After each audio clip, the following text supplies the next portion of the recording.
Hello, everyone, and very quickly before we launch into the episode on demons, Alex and I recorded this about a week and a half ago when we were expecting the Ogres release to have occurred, the Renegades 2.0 Ogres release.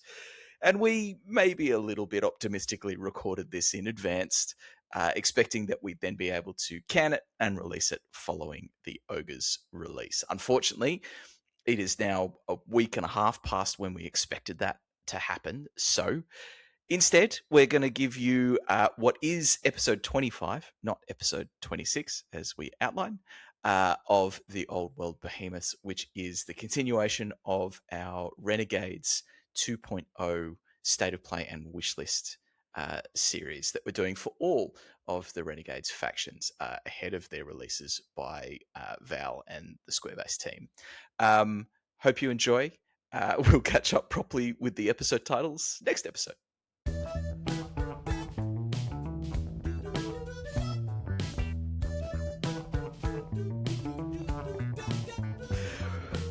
Good evening, everyone, and welcome to another episode of the Old World Behemoths. My name is Alasdair. I am a behemoth because I've finally settled on a list following the Dark Elf 2.0 release, and I know what I'm taking to Cold Combat in, God, what is it? About a month's time now. I've even started painting. Shock horror. The 10 literally a month, yeah. Yeah. I've got the 10 odd models that I need to paint up before then. Probably should have thrown some hobby slides on the end of this, but that's kind of not what we're here to talk about tonight. With me this evening, poignantly for the topic at hand, I have Alex. Alex, why are you a behemoth? I'm a behemoth because we're discussing the faction with the most behemoths, and I've got the book right here of Memories Long Gone Past. Whoops, wrong. That's the wrong one right there. Hordes of Chaos. That's 6th edition, right? Hordes of Chaos. This is the 6th edition, but as you'll see, sweet Green baby edge bases. demons. Classic Look at those green little edge braces. Nurglings, the green bases are in there. I don't know. Maybe this book is a herald to the future and a specter of the past. Who knows? Pun intended, I'm sure. All right, let's quickly before we do anything else, say a big thank you to our Patreons. Thank you very much. You help us keep the lights on and help us keep paying for Riverside and all the other bits and pieces that we've got going on, including some of the events. Second one, big announcement on our Patreon will be coming, may have already come, actually, in fact, by the time that this episode is released. But thank you, Death 1942, Ghost, Panda Wargaming, Joshua, Sick, Silver Dave, Gomo, Bonehead, Earl of Kent, Ullazed, the Western Sydney Wargamer Boys, the Orange Juicer, Big Daddy H, Torytown 69, Prophet of Sotek, James Alexander, Twin Cursed, Cathay Balloon Man, Tajay Orson. Thank you so much, Tajay, for reaching out and letting us know how to pronounce your name. And Behemoth Bridge.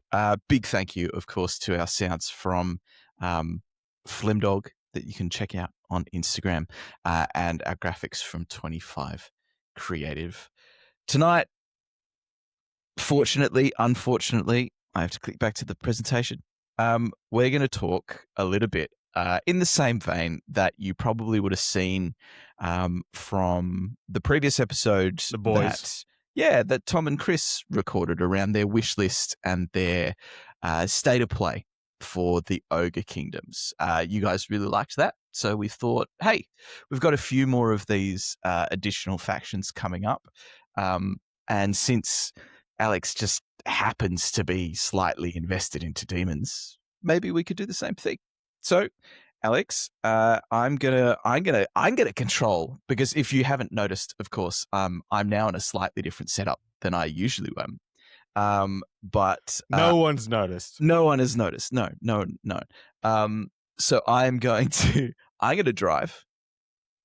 I'm going to be in control. You have control. You have control of the presentation. This is big, ladies and gentlemen. But you're going to take us through demons as they stand, and I'm going to be the voice of reason. here. Reason. In and Well, around. But tell we us should what. talk about that Yeah, okay, go on. just quickly, because what qualifies me to talk about it, I brought demons now to 5 events, in very large events in Sydney. It's the year of the demon, John, who has already registered me for demons, by the way, for the tournament of Cold Combat. How would he possibly know what's happening? But what's interesting is, you know how we had Chris and Tom talk about ogres? They're both ogre players. Well, I think Alasdair, acknowledgement has to be put out there that much like I firmly believe nobody has played more Dark Elves in Australia than I have. I don't think anybody has played more Dark Elves. against Dark Elves. Anybody has played as many games against demons as you have. As in, I think it's literally, have they played Alex at an event to get to 1? And then there's just this large chasm gap to you on how many games you're up to against the different gods, followed probably by Pete, I would say, swiftly snapping at the heels, but you know, another 5 or 6 games to go, Pete. Yeah, the difference though between Pete and I is that Pete's are all victories, whereas mine are a little bit more challenging against you. But yes, I just cheat against you. That's why. Well, I mean, look, it's par for the course and quid pro quo and all of that stuff. But yeah, it's an interesting point, and I look forward. I've had a little bit of a dig through what you've reviewed, but I do look forward to popping the balloon. Holes. Maybe. Yes. Well, you have had holes. A final edit. Yes. Which I haven't been able to look at. Well, let's see. But we'll go through it. So we're following a similar format to the boys. However, we did have to make a few changes because unlike, you know, a simple, uninteresting faction like ogres, the demons have multi-tenanted gods to them, so we have had to extend it out to a little bit of a different format. But what do they do well, right? Now, first of all, let's go back to something that I think is going to transcend this entire conversation, which is why the hell are demons not in the game officially by Games Workshop, right? They're in 40K. They're in Age of Sigmar. Are they in Horus Heresy? I don't actually know. I don't think so. I don't think Heresy goes so far as to introduce basically non-Space Marine models. Okay, all right. There's Auxilia, well, and that's about it. I'll temper my extreme thoughts here, but the one thing that I think we can all agree on is that whilst they go across all the game systems, the future of the old world is going to have to include demons. And we know that they're out there. You don't have to talk yet. Because Alasdair, what is that model? I can't remember her name. She's a dragon. She's the most broken thing in the game, Tom. She has a special rule called hatred demons. And so Cathay has this whole thing about hating demons. I mean, would they really write that into the game to just simply hate the single official model, which has it, the one demon prince in Warriors of Chaos? Or is this like a 4D chess conversation where they're writing her for the future? Shockingly, and I'm going with the latter. Shockingly, this conspiracy goes deeper than you know, Alex. Okay. Empire Witch Hunters, one of their variations is abhor the demon or suffer not the demon. That gives them hatred demons. Okay. Right. Great. Hatred on that one official demon prince. Love it. Love it all day. It's a very interesting point. So let's start there, right? And go straight into the most controversial topic, which is what makes them best. Unbreakable. Leading it hot out of the pack. Hated by undead. but a very fair mechanic in demons, right? Because unlike undead, we can't come back, right? But it is to our benefit because unlike undead, we can actually march.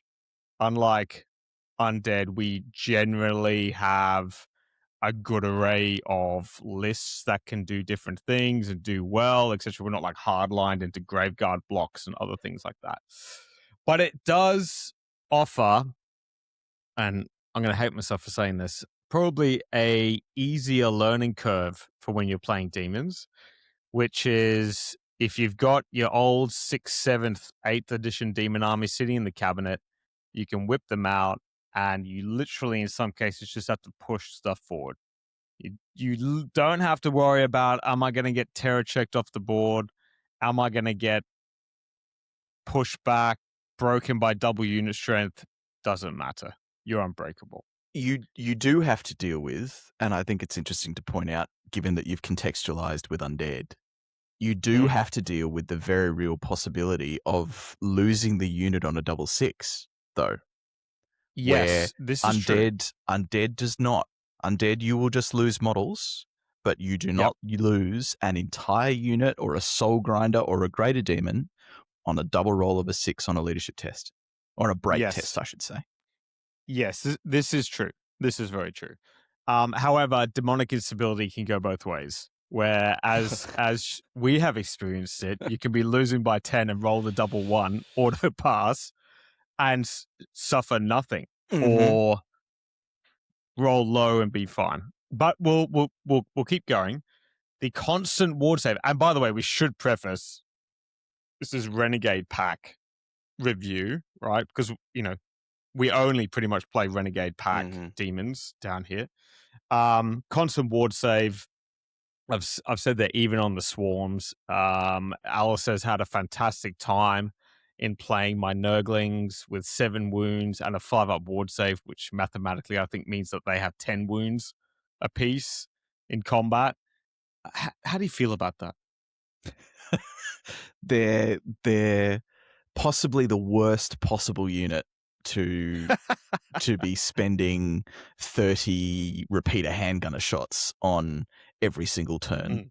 And also the worst possible unit, or the biggest unit with the hugest, the most massive possibility for a feels bad moment when you charge in and, as you say, win combat by 10 and they roll the double ones, lose and suddenly you are entirely tar pitted in with a unit of six Nurglings that you can do absolutely nothing about.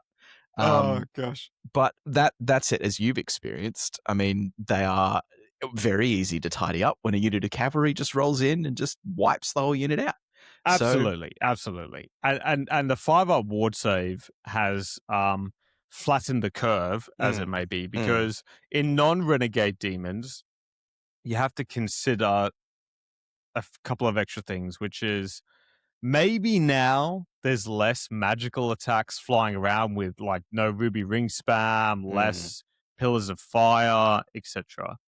But it's not in the camp of, that's like instantly broken, right? Because how many things out there do you know have triple saves on them, double saves on them, big dragons? And whilst on the Nurglings we say, oh, that can be a feels bad moment.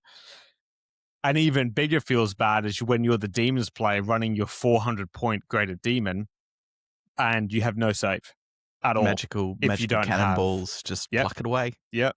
Clock it away.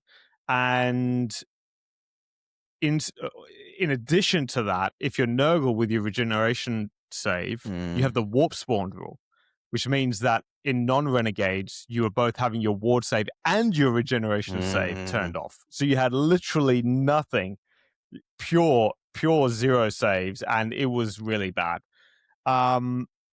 Next one down, functional org chart versus legacy release. So we're probably going to talk about this later on in the pack, because I think we can all agree, the Demons players who've read the actual legacy PDF, that it had been written to be a monogod style codex, and probably because thematically during this time the chaos gods are fighting one another in the gardens, they're bickering, etc.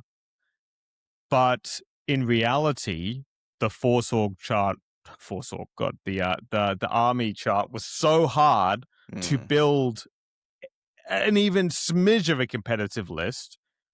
I wouldn't even call it competitive. It's like a playable, even in a social game list, that Valve's had to seriously reorg the entire thing to make it possible to just have things in special. Pretty much everything was in rare, and to, depending on your general, you get things in special. It was, of the Renegade packs, Demons was probably the most impacted by Renegades out of all of them. I feel that just the 1.0 or the 1.5 Renegade pack made the most structural difference to Demons armies than anything else had to deal with, and in a positive way, mind you. We'll come around to what I'd like to see later on. I know. On that, but yeah, do go on.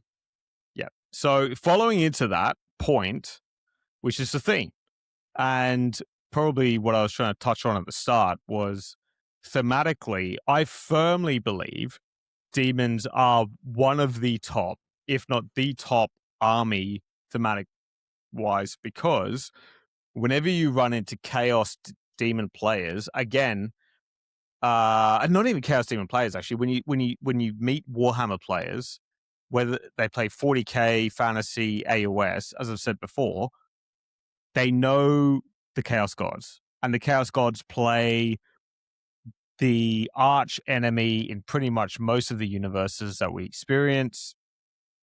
So there's an association with demon, the gods in some form, right? And so when we transfer that down into Warhammer Fantasy or the old world, when you go to collect demons, you can go and say, I really love Khorne. I'm going all in on Khorne, right? And even in the Discords today, there are still people. There was a guy posting recently, mono Khorne, even to the point where it's like, I've got a level 4 Demon Prince wizard. And people are like, just please God, just make him Tzeentch. It's 10 points and you'll get +1 to cast. No. All in, Khorne, all in. So I think it is, because you can have many variations, but it's probably also a curse, because having to write the book in a way which can manifest these monogod armies to have enough width and depth to them is insane. I mean, Total War, they're singular factions, correct? They are. But so in total war, in fairness to how the video game has shaped them, they share sort of rosters in terms of, a lot of them have access to Warriors of Chaos or Norsca units. Yeah. There's a lot more variation in among even just the god units. Yeah, there you go, Hordes of Chaos. There's more flavor. There's more variance. And on that, the way I look at it is this is if you wanted to run Monogod is right now like trying to look at one of the arcane journals for something like Knightly Orders or the creation war host or whatever it's called, which wants you to focus on a quite narrow aspect of a particular army, and it eliminates a lot of the breadth and choice that you have from that army that often makes it work.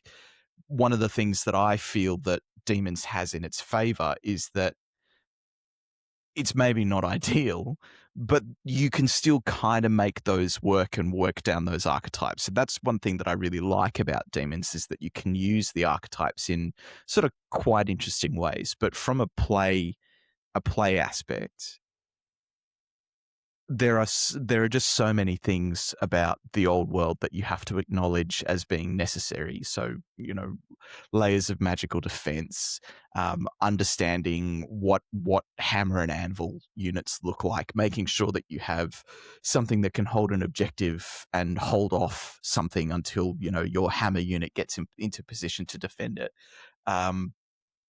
mobility, range, all of those sorts of things that monogod chaos, Demons of Chaos, right now has a really hard time adjusting. Can't. And yeah. I do think though that there's room to move there, and I'll be really interested to see ultimately what Val is doing around demons and whether or not that's the pathway he pursues, right? But more on We'll that talk later. about it. Yes. Now, the next point, access to really great cheap weapons on greater demons. I noted you edited my wording on this to be a bit more polite. What we mean by there is when you go to select a greater demon, the mundane choices include things like on the Bloodthirster, a blood flail. He has a Orshok's first Slaanesh, if you so wish. He has a massive great axe, but focus on the blood flail. It's 35 points from memory off the top of my head. The great unclean one has a plague flail, aptly named.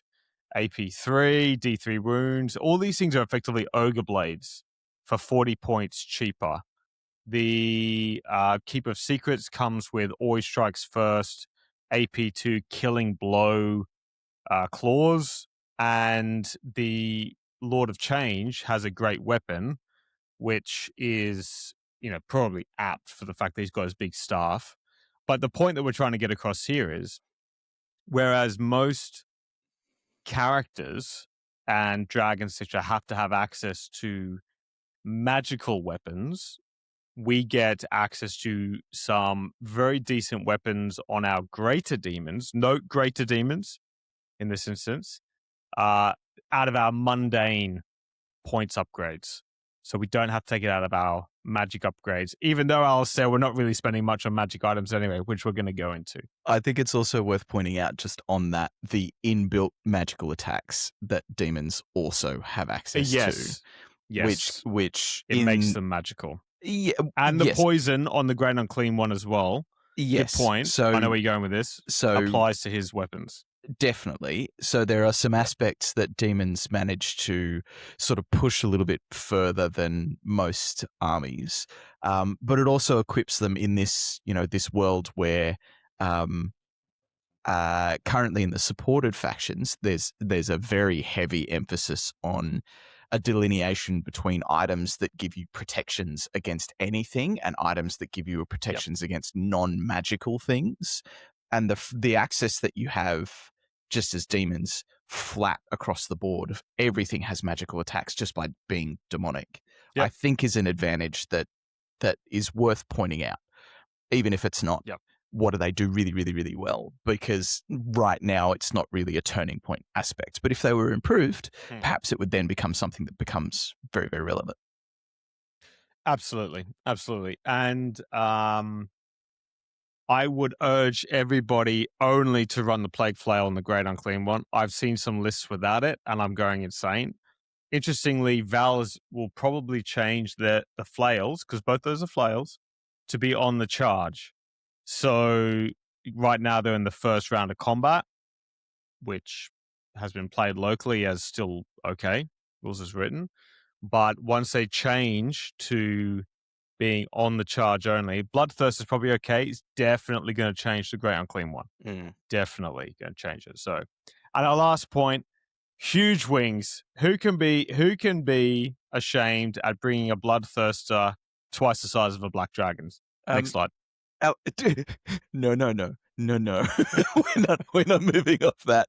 So what base size is the Bloodthirster on, Alex? Just we've been through this. He's on a 50 by 50. He's on a 50 by 50. Wow. So you can mount him. You just wouldn't expect a large model on a 50 by 50. It's a hobbyist opportunity. Have you got your Bloodthirster model lying around? Unfortunately, we didn't have any photos to add on to this one, Alasdair. You don't have it in the room with you? Because I don't. It is in a secure case, because that thing will break in half if it drops like 3 inches.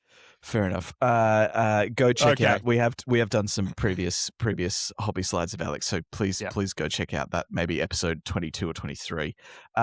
Okay, Yep. so we've covered what they do well, and Yep. in all fairness to them, there are some things that they do very, very well. So you Yep. recently prepared a treatise to send to Val, a list of your demands set out according to the scientific It wasn't method. demands. I literally opened it, I think, with "Hi Val, I'm sure you receive 100 like crazed documents a week demanding to make their renegade faction the most broken thing." So But here's I one tried. more. Yep. Here's one more. But I logically tried to just say, if you boil it down, in my opinion, as someone who's taken them to a lot of events, there are two main things that are, I would almost say, infuriating about it, which is number one, the lack of magic item selection, which we'll go into, right, in the slides to come. But because of the way that they built the demons magic item list, you don't have first of all, you don't have access to common magic items, which I've been shouting from the rooftop about for a long time. They don't have access to lore familiar. Tzeentch does not have access to lore familiar. And for whatever reason, Alasdair, every edition before has had some sort of master of spellcraft, whatever, like a lore equivalent Tzeentch upgrade. They took it out. They took it out. I'm gonna hit you with a logic bomb in a minute, which is really gonna make you hit upset. me with logic But bomb. no. But I did. You keep going. I'll save it for later. Okay, but I did say here, look, like when you look at the Chaos Lord, they started with 100 magic item allotment, that plus their mutations. Now they've got chaos traits. Now they've got, then they can roll and gaze of the gods. Now they've got access to all these things. We don't have that. Even a demon. I had this insane scenario where if you can face a Warriors of Chaos demon prince who has 150, 200 points of upgrades with ogre blades. Matt, I know you're hiding in there, but thankfully, by the grace of Nurgle, right, I survived against it on one wound. It's infuriating when that happens. When you're building your equivalent of that, and we'll see this. You have maybe 4 items to choose from, 3 items to choose from, and the second, it is maybe the best example of the inequality of magic items is the Demon Prince, because he is the same profile as the Warriors of Chaos Demon Prince. Yep. And in the lore wise, I think the only thing that separates a Warriors of Chaos Demon Prince from a Demons of Chaos Demon Prince is the fact that maybe the Demons of Chaos Demon Prince is just a lot older and is just like a more elemental version of it, as opposed to being, the recent Lord of the Chaos Host that's ascended, right? Yeah. It's just a little bit different, but it is the best example, I feel, of how this impacts chaos. But anyway, I'm trying very hard to hold in my what do I think is the thing I here? know. But I do think it can swing the other way potentially. And so I think rather than me sitting here and saying I want access to everything, it's maybe taking the time to expand literally the magic items that they have available to them. But second to that, look, the simplest one is just access to common, right? I know German comp is allowing, I believe, demon princes and heralds to have access to common magic items. I would dare say that it's actually the greater demons that desperately need access to some forms of additional things. We'll go some we'll go into it. But secondly, and this is across the board, but the introduction of parry has meant that most of the AP on the Bloodletters weapons, the Demonette's weapons, etc., has been effectively neutered, right? Because they gained a save and our AP are -1 and so forth. The point that I was hoping to make to Val here was, unlike probably mundane forces, uh, we don't have access to other weapons. So, there's no customization to say, can I get great weapons? Or vice versa, can I benefit from parry myself? So we've both lost our AP to the parry, not gained parry at the same time, and don't have access to weapons. So with Bloodletters, you're praying, as you know, for that 6 on the cleaving blow roll. Is that really the way to go? The vibe's not there, right? Because I think in previous editions where it was strength based, and you had Bloodletters, same thing, getting +1 strength on the charge, going up to strength 5 in 7th and 8th, or they were strength 5 in 6th edition originally. They were strength 5 into 7th. It was 8th that they were taken down to strength 4. Yeah. So they are still not, go if you send them into even Skinks, for example, have a 4+ save, and you might be hitting a lot, but they go to 5, it's not as good as you think. So that, I hope, is a message that can come across to him. I don't know. Maybe it's I'm sure. doing Look, something. I'm I'll sure let him think about it. The care that he's taken with the others, I'm sure that he's considering it. I do wonder about what the solution is ultimately, because of course my attitude swings wildly between wow, having a 5+ ward save, really, like, it's so hard for you all the time, having 5+ ward that you just never gets altered by someone's AP and can never get taken away like a 4-up armor save can. But at the same time, I fundamentally see your point, right? You are limited to magic weapons that you can do nothing about. The Bloodletters can take nothing other than their hell swords, or whatever they're called. Demonettes can take nothing else than their claws. Plague Bearers are limited to their plague swords, and the base AP on those is just not quite enough to compete in the changing face of infantry, particularly if Games Workshop continues to alter the way that infantry works through their FAQs. As I think Val has made in a couple of points from the 2.0 videos that have been released, he recognizes it is not seeking to solve infantry issues or core mechanic issues, but at the same time, I think there's a little bit of consideration. For my part, I think just having a strength introduction or having a strength revision for them would do so much. I mean, for Bloodletters, I'm talking about in particular, having them go back to strength 5, it would still mean, okay, they're not really wounding, or excuse me, they're still potentially being rebuffed by armor saves. But at the same time, if most of what you're facing is toughness 3, toughness 4, having the freedom to just add a lot more wounds is potentially balancing the AP issue. And there's a lot of precedent. Again, Bloodletters 6th, 7th, I haven't looked at 5th, to be perfectly honest, but who remembers that far back? Not that far back. 6th and 7th, they were strength 5. 8th, they were strength 4, but they had the proper full-blown killing blow. So they could deal with they could deal with a lot of things. And maybe it's stepping back to actually giving them proper killing blow as well, because killing blow as opposed to cleaving blow. Funny you should say that. Makes them a lot more threatening. Yeah. But shall we move on from here? Yes, we should. Yes, we should, because we're going to cover a lot. I see you've added this in.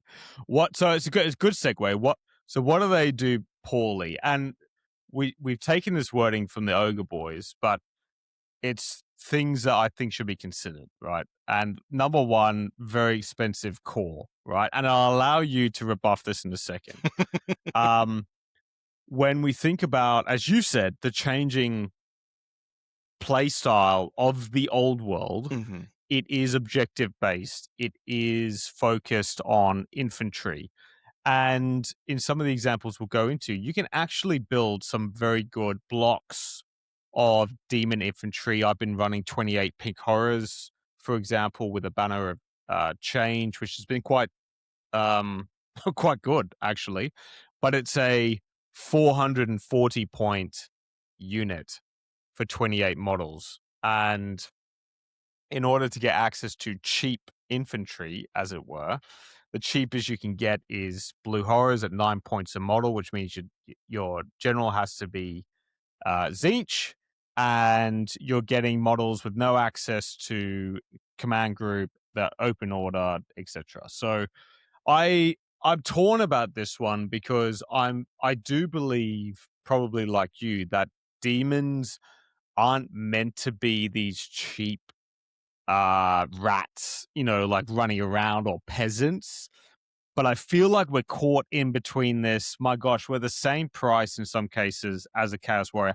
Longbeards are cheaper, for example, than a lot of the demons, and they've got inherently weapon skill 5, immune to panic, high leadership, high strength, toughness, 3+ save with shields, all everything built in, and being cheap. So I would say it's super expensive, maybe because we're just teetering below the edge of that. If we made them a bit more elite, we wouldn't have this issue. Perhaps. Yeah, look, Tell me why your face is like that. No, I'm inclined to agree with you. We talked about this. We've talked about this over the last few days while you've been putting this together, and I've been arguing with you.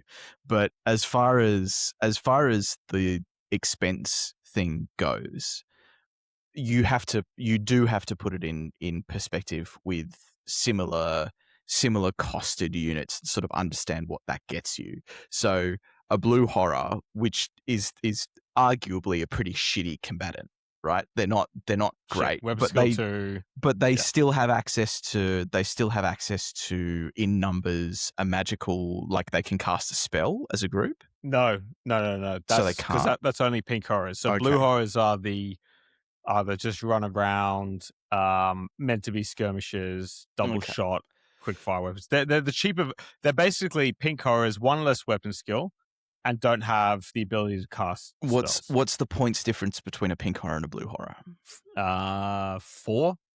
That's dramatic, right? That to me feels dramatic. But a dark elf spearman is 9 points with a spear and a shield and light armor. So a 4+ armor save in combat. Apologies, it's 3. Apologies to the world. It's 3. Okay, well, all the same. Points, 3 is still pretty dramatic for what a pink horror buys you. But at the same time, cheap units among the elite factions, right? The ones that aren't really fielding huge numbers or hordes. They're not state troops. They're not rats. They're not. They're not some of the cheaper goblins or those sorts of things. There's a little bit to be acknowledged, including the fact that even at shitty combatants, they still have a 5+ ward save and are unbreakable. Right, so and unbreakable. There is part of me that feels that if you cheapen them, then you risk the sort of theme of the army, right, as being among the more elite factions. But the units themselves are not representative of being elite units, particularly for what they cost. And again, you come back to the core units for each God of Chaos. They are not as elite as they need to be. They do not have the special rules that they need to have. They are not as themed or representative of theme as they should be to cost what they cost and be effective in the way that they're supposed to be effective, right? And I think that more than calling them super expensive, I think they're expensive for what they're missing. And it's that more than anything else. I would agree with that. Yeah, in that phrasing. The one thing I'll say about blue horrors is whoever designed them, I think, is on the right train, because again, they don't have closed order, they don't have a command group, etc. And thus doing a lot of wounds to them in combat is very easy because again, they're weapon skill 2. So incredibly, if only Chris was here and we could say, his ogres weren't hitting them on 3s.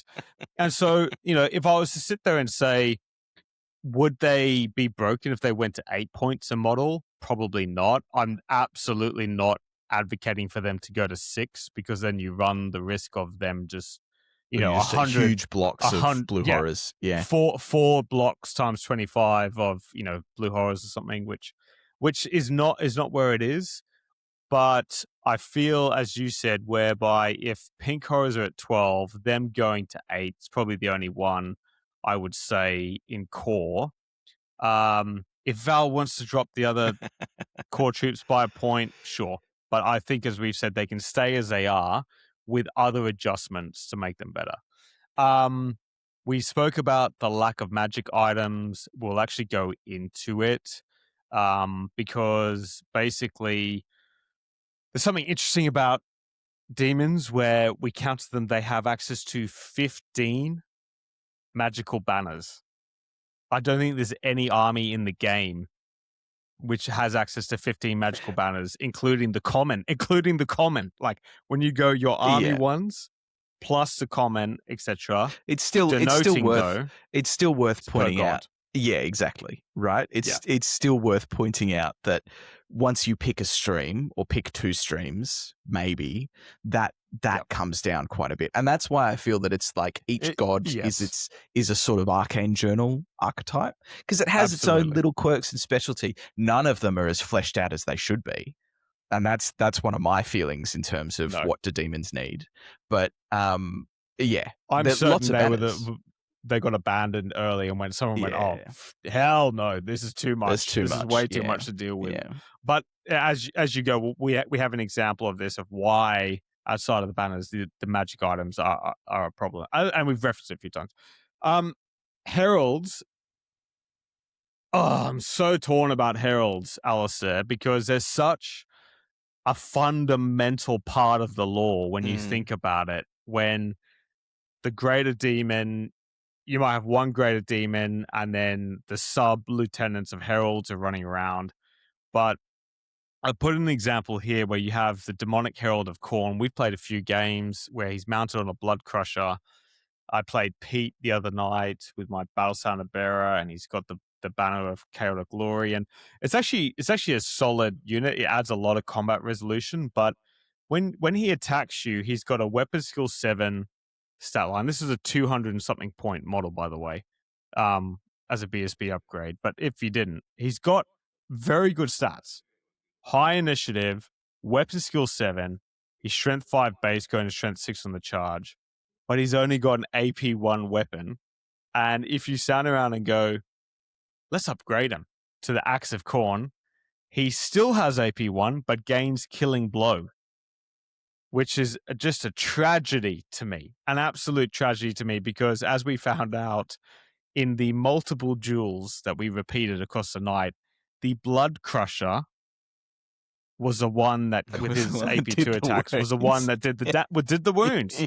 And the AP 1, when you're hitting 2+ armored cav, is thing, and that just doesn't feel right to me, that a Herald of Khorne should be bouncing like that. To me, feels more like a Herald of Tzeentch. And look, it is repeated across all of them, right? They have no, that's what I'm saying. Yeah, they have the base weapon that the archetype that they're sort of picked from has, and that is extremely problematic, because I mean, the Herald of Khorne is 80 points, right, base when he's on foot and whatever else.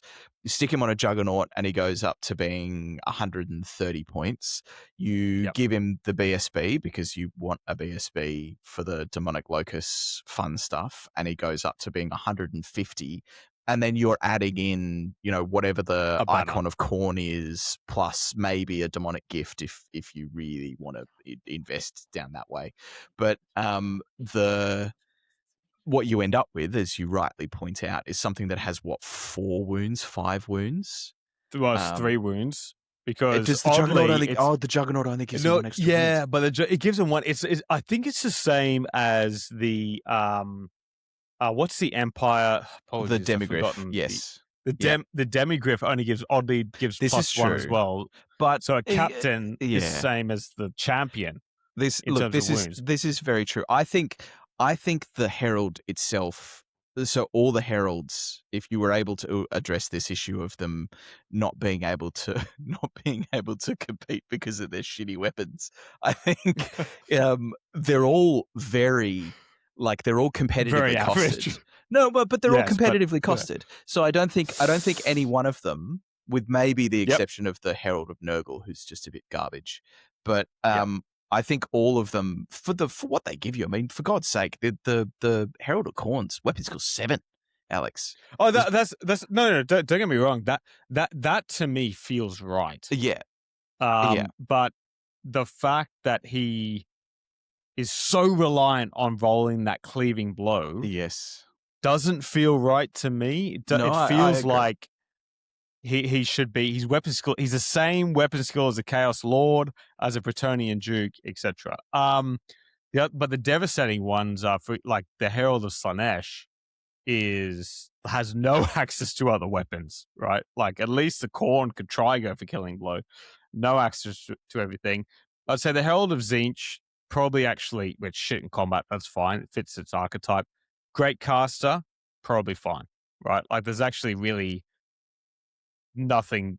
I mean, the Demons players will shout at me for this, but the others, but really the priority attention are things like Khorne and Slaanesh heralds to me. Yeah.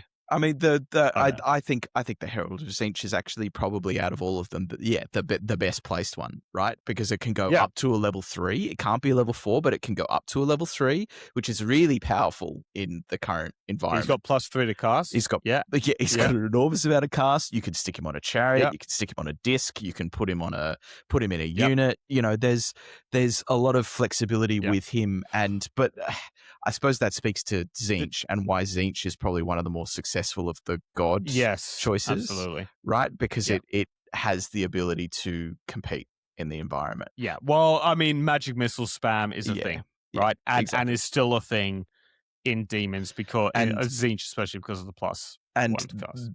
Arguably the game's most powerful spell, which Demons of Tzeentch we'll get there. We'll get there. But the travesty, although with him, the disc of Tzeentch. Like I hate that it's like cavalry. I wish Val that it was infantry with fly, because then you could fly him around the units doing things, and there's a herald zipping around. He'd be protected by the unit. Yeah. Otherwise, he just gets obliterated. You just put him on a chariot. Because he's only, I think the disc only takes him to toughness 4 as well, doesn't it? So it's atrocious. He just gets shot to death. Absolutely atrocious. Greater demons die to stomps. This is, I cannot stress enough to the budding demons players out there. Coming back to this point about the saves. Outside of the great unclean one, who can survive a dragon to the face, T7. If you give him the 4-up armor, he's 4-up, 5-up, 5-up, etc. If you're Lord of Change, Keeper of Secrets, even the Bloodthirster, right? But in most things, when you're hitting, if you go into a dragon, it's the stomps that will kill you because they auto hit. Especially, we spoke about this on the Bloodthirster. It auto hits the Bloodthirster, so his weapon skill 10 is Newt. And yes, okay, you've got a 5-up armor because he's a behemoth in this instance. But honestly, every time I've played now, I'm now of the firm opinion you have to keep your greater demons away from things with D6 plus anything stomps, right? Even Pete's, what's the Bastillodon? Yeah, the Bastillodon killed my Lord of Change with stomps. Right? It's a bit embarrassing. So this is something which you go, my gosh, like my 400-point greater demon has died to stomps. Doesn't feel right.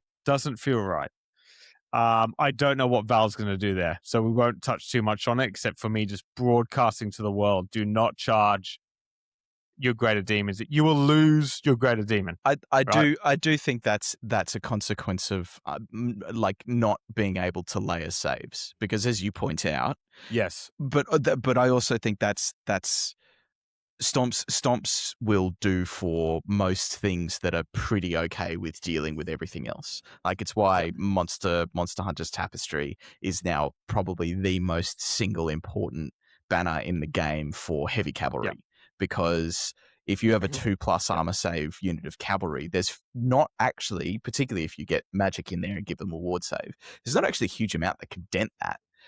It's the stomps that will wipe you out, and Tzeentch and Slaanesh Greater Daemons especially are so vulnerable to this. And it feels, Tzeentch maybe, sure, Tzeentch gets stomped to death. Like, yeah, it's a giant bird, but at the same time, he's not supposed to be as combat daunting as the others. But the Keeper of Secrets running in, hitting with all of these amazingly quick attacks, and then just being stomped to death because all of its minuses and initiative changes and weapon skill changes and all those sorts of things that don't do anything, because it's like, okay, well, I'm automatically hitting you with stomp. Yeah.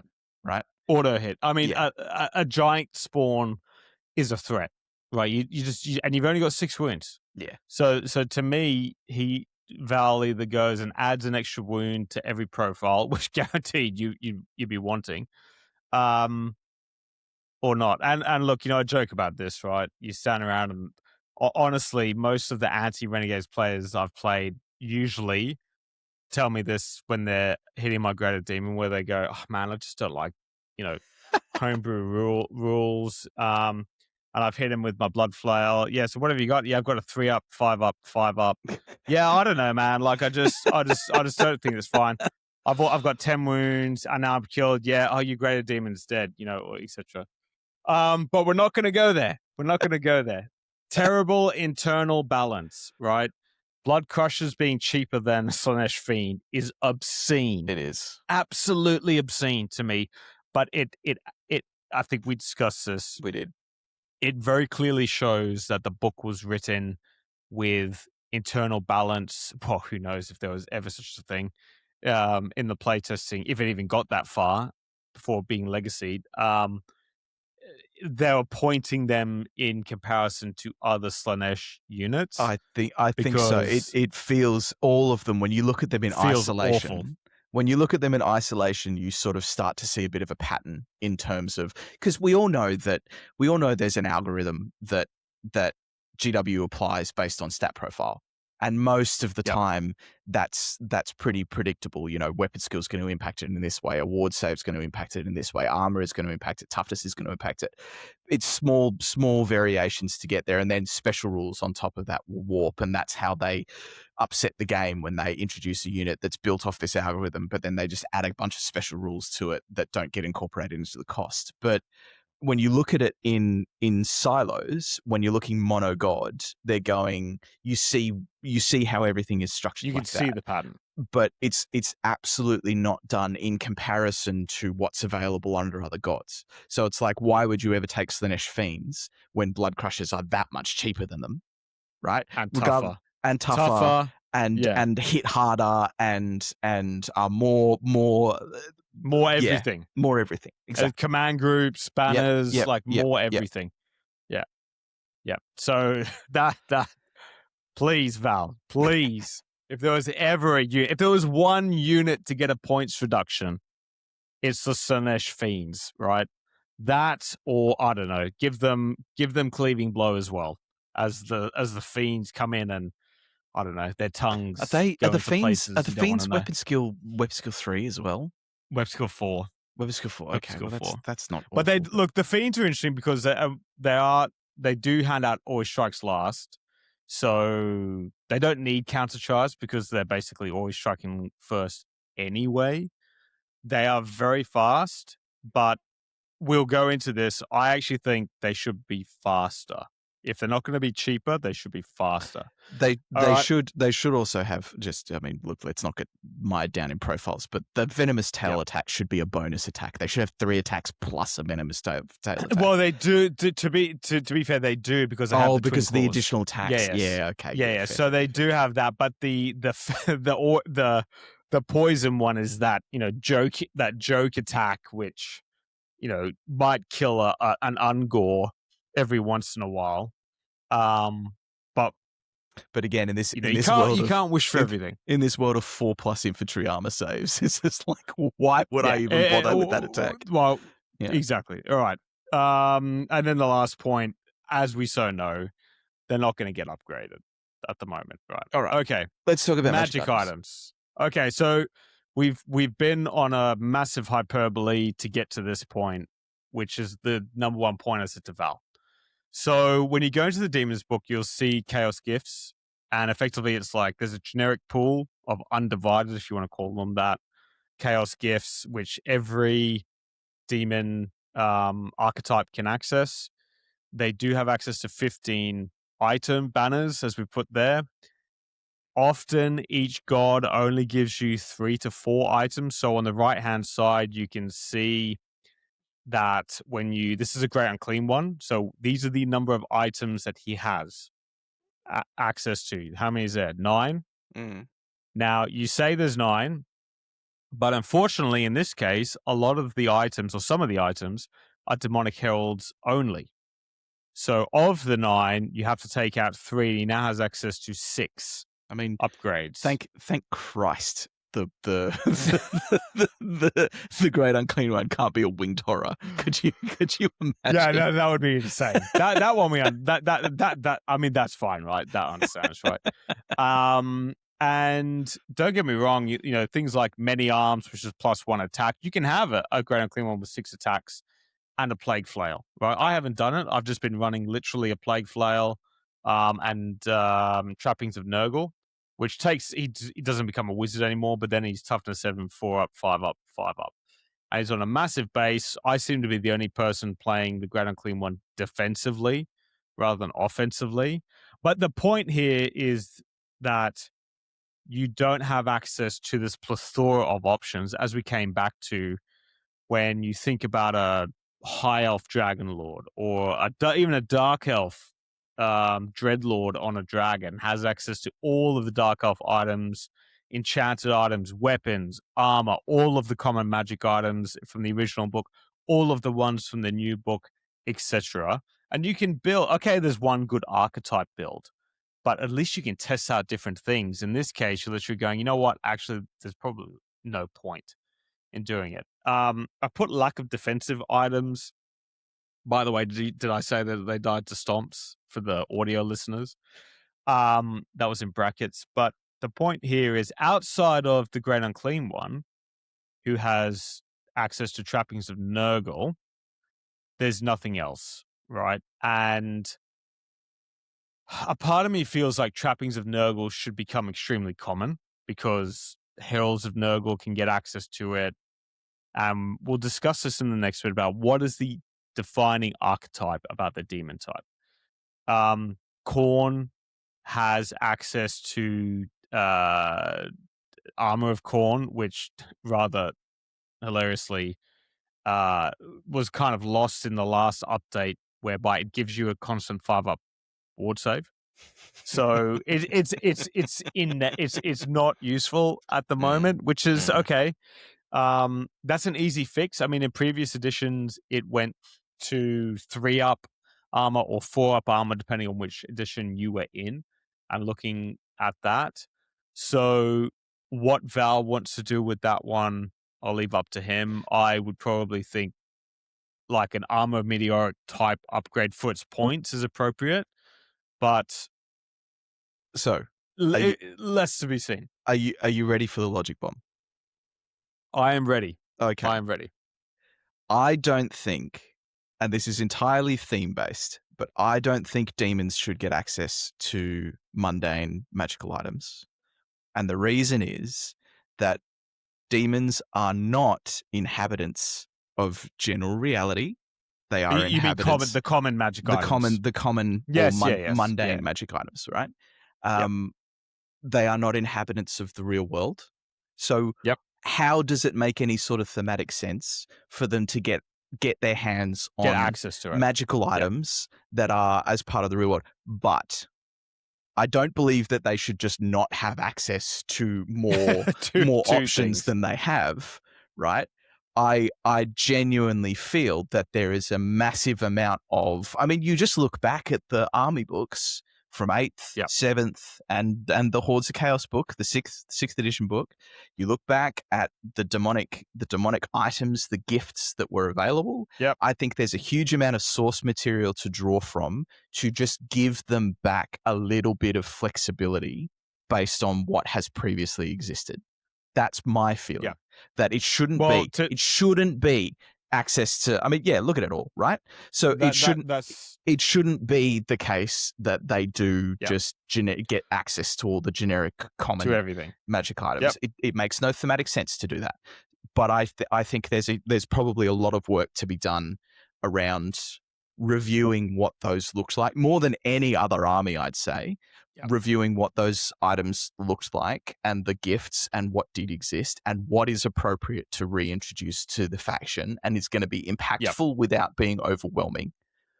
Yeah, Richie's going to kill us, by the way, because he'll be shouting from the UK. Dwarves didn't get access to the common magic items either. Well, I mean, according to his most recent post on YouTube, Richie is changing to high elves. No. So Richie, good April Fools. Until such time as you recant that post, which, you know, being in the middle of clearly an April Fools. Being in the middle of buying a home, I'm not sure whether we get to. It's the most recent. His latest one was Dark Elves are coming back. I don't know if you've seen the most latest one, and I just, was like, this is a disgrace. Who knows? All right. Now, I did look. I wholeheartedly agree. I do agree, and I would say one thing, which is in 6th edition, the actual Greater Demons, they actually didn't even have access to the ability to buy items, because when you would come down, it would say Lord of Change, yada yada yada, comes with Tzeentch's Will, Master of Sorcery, and Spell Destroyer. So specific. So they would come, right? Specific pre-built in abilities, which, you know, might be the way forward. We'll see. Okay, right. Let's move on. All right, couple of quick things. This is just, rather than me shouting at you the whole time. Actually, what are things that when I'm building a demons list, I automatically include now that I know are good? The pink horror block with the Banner of Change. Yes, it comes in at 425 points, give or take 5 or 10 points. But it's a very large threat with access to the best spell in the game, Gift of Mutation, which we'll talk about. But I've actually found the most success with an infantry block with demons running as this, because they have a static combat res of 5 most of the time. The Banner of Change does 3d6 strength 2 hits.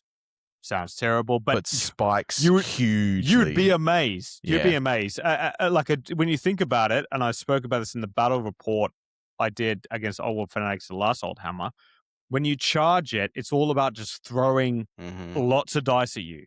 So if a dragon charges the pink horror block from afar, it takes 2 ranks of shooting.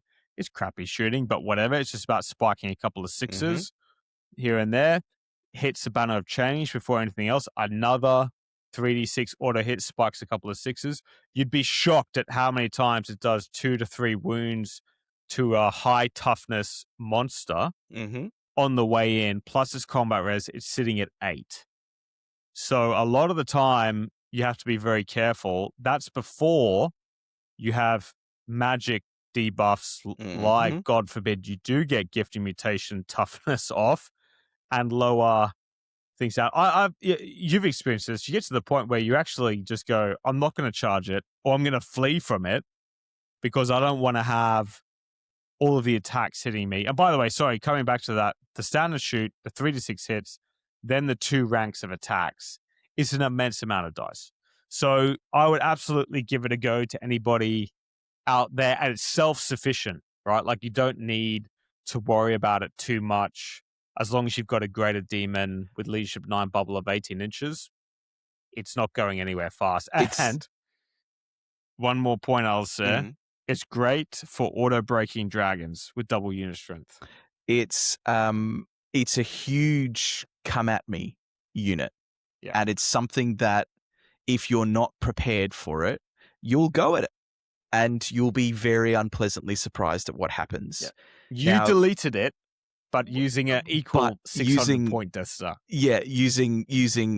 I'm not sure whether you can call the Witch Elf unit a Death Star anymore, but it's the of units efficiency wise in combat of units of its kind, and I mean the Pink Horrors are a perfect matchup for that specific volume of attacks with a 5-up save that can be shifted relatively easily. But going back to my point, the Pink Horrors, they're enormously, like, you see the big block of them and you go, wow, these are weapon skill 3, toughness 3, garbage combat units. And okay, they've got some shooting, which might be a bit of a pain when they're standing and shooting and I go in, but whatever, that's fine. I'll go in, I'll mince them, and there won't be a problem. And then you do get to the start of the combat phase and Banner of Change kicks in. And it could be shit. It could be terrible. More often than not, it is scoring, as you say, 2 to 3, 3 to 4 wounds, right? Auto hits. Yeah. Like it's doing a bit. And then even if you lose, so if you charge that with a unit of cavalry, with the unit of 8 cavalry, right? You probably lose one of your cavalry, maybe 2 on the way into standard shoot. And then you might lose another 1 or 2 to the Banner of Change, regardless of what your armor save is. And then suddenly you've gone, I've charged in with a unit that was capable of wiping this out, and now I'm left with half that unit, and it's just the start of the combat phase. And they may then, with the 2 ranks of attacks, do absolutely nothing to you. They have no AP, strength 3, right? But at the same time, they've done such a volume to you before you've even reached them that there's the potential for them to then just break you with the fact that they're such high unit strength as well.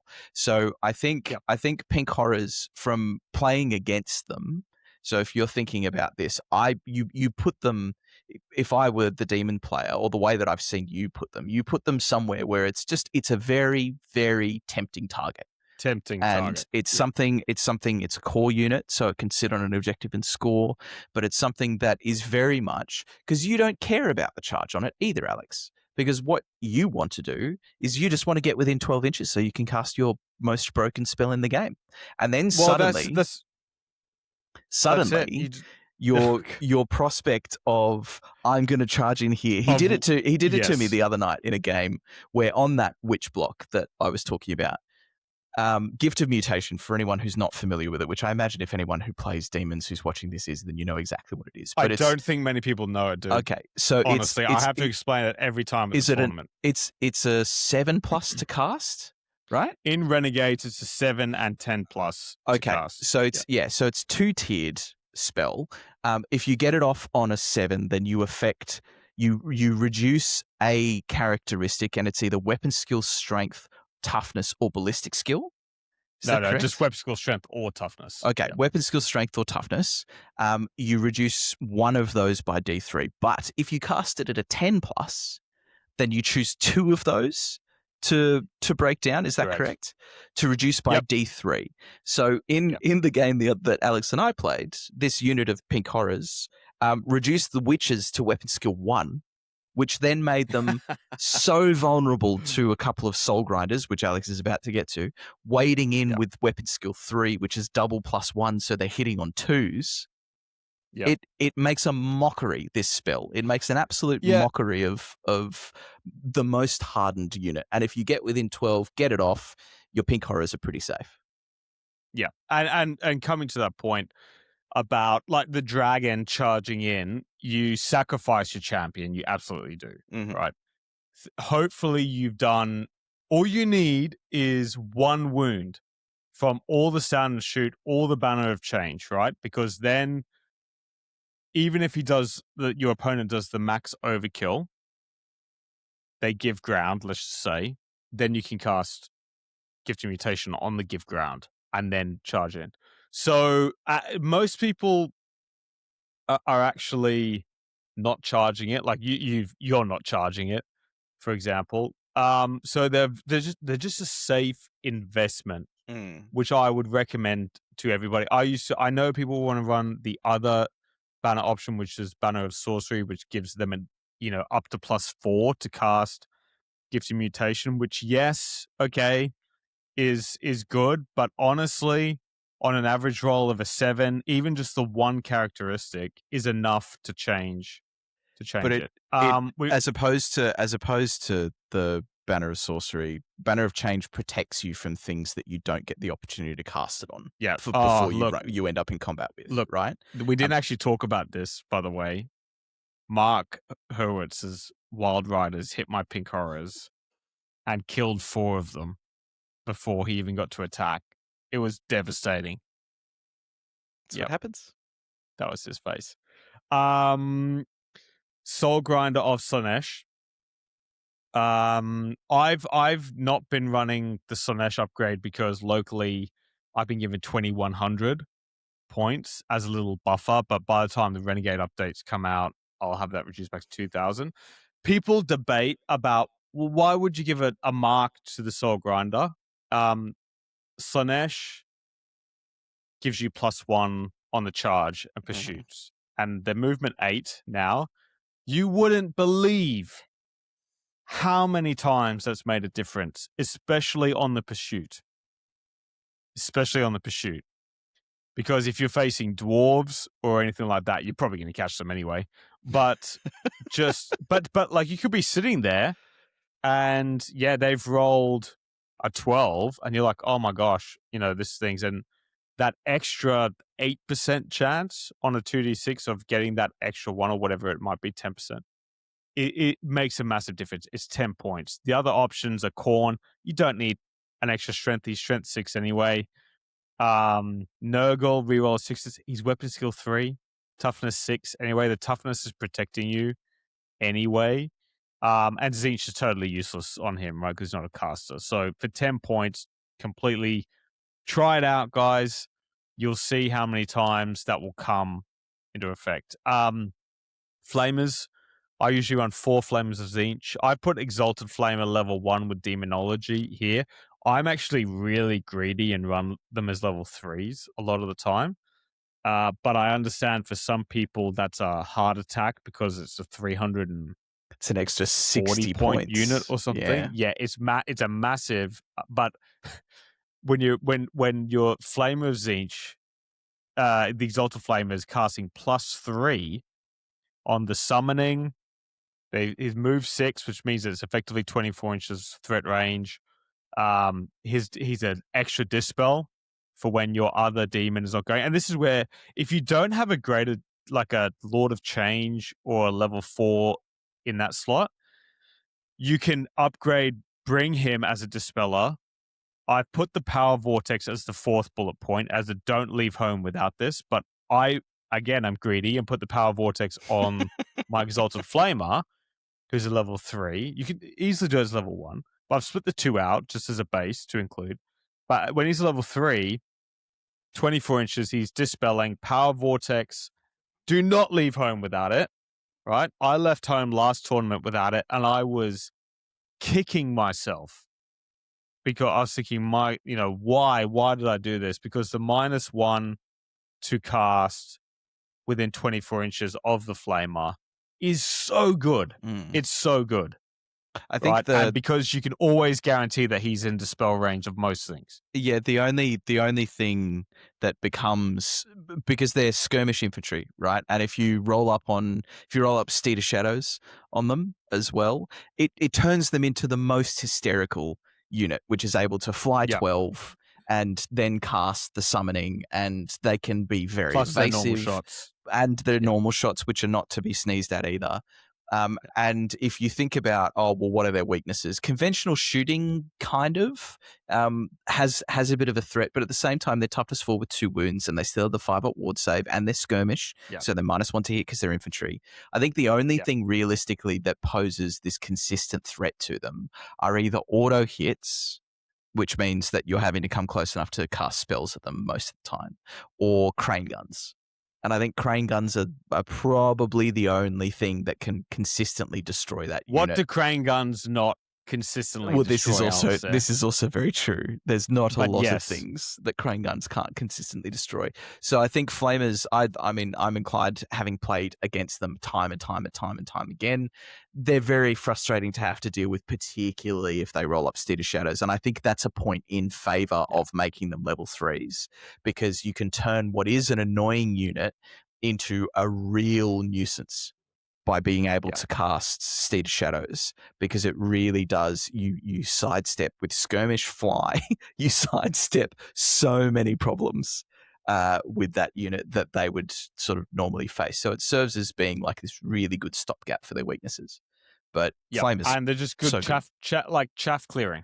Yeah. Again, I played 2 elf factions. In fact, I played toughness 3 factions all event lasting. Didn't have my flamers, didn't have my summonings. I'm just going, what am I doing? What is life? Like, this would have just been a completely different game. Even if it was 4 flame, even just that one, 4 flamers level 1 to roll in, 50-50 chance to get the summoning off. I think it's 56% chance theoretically or whatever, but all right, would have been good. I've just looked at the time that we've been recording. No, I know. We're having a great time. So we've only got 86 more slides to go. We've got a bit to get through. The core identities, and this is really, even though we've been ranting for an hour and 17 minutes, the basis of the conversation. Tzeentch, word association, Alasdair, magic. I was kind of hoping that you were going to hide these, and you were genuinely going to be going, let's play a word association. Let's play a word association. That would have been good. Yes. Well, the fatties, Nurgle, I've put tough, right? You might put anything else. Some people might put poison, etc. I put under Khorne brawler, right? But fighter maybe is another one, and Slaanesh I put fast. But other words, perhaps, we probably PG-13 podcast. Can I give you my synonyms for what, or my give me your word association, right? So Tzeentch is overwhelming magical force to me. And that's what Tzeentch is. Tzeentch, it's total control, being able to manipulate, total like overwhelming magical dominance. Nurgle is very much toughness. It's this irresistible force. It's the immovable object. It's you can't shift them no matter what you do to them. They keep laughing and pushing forward.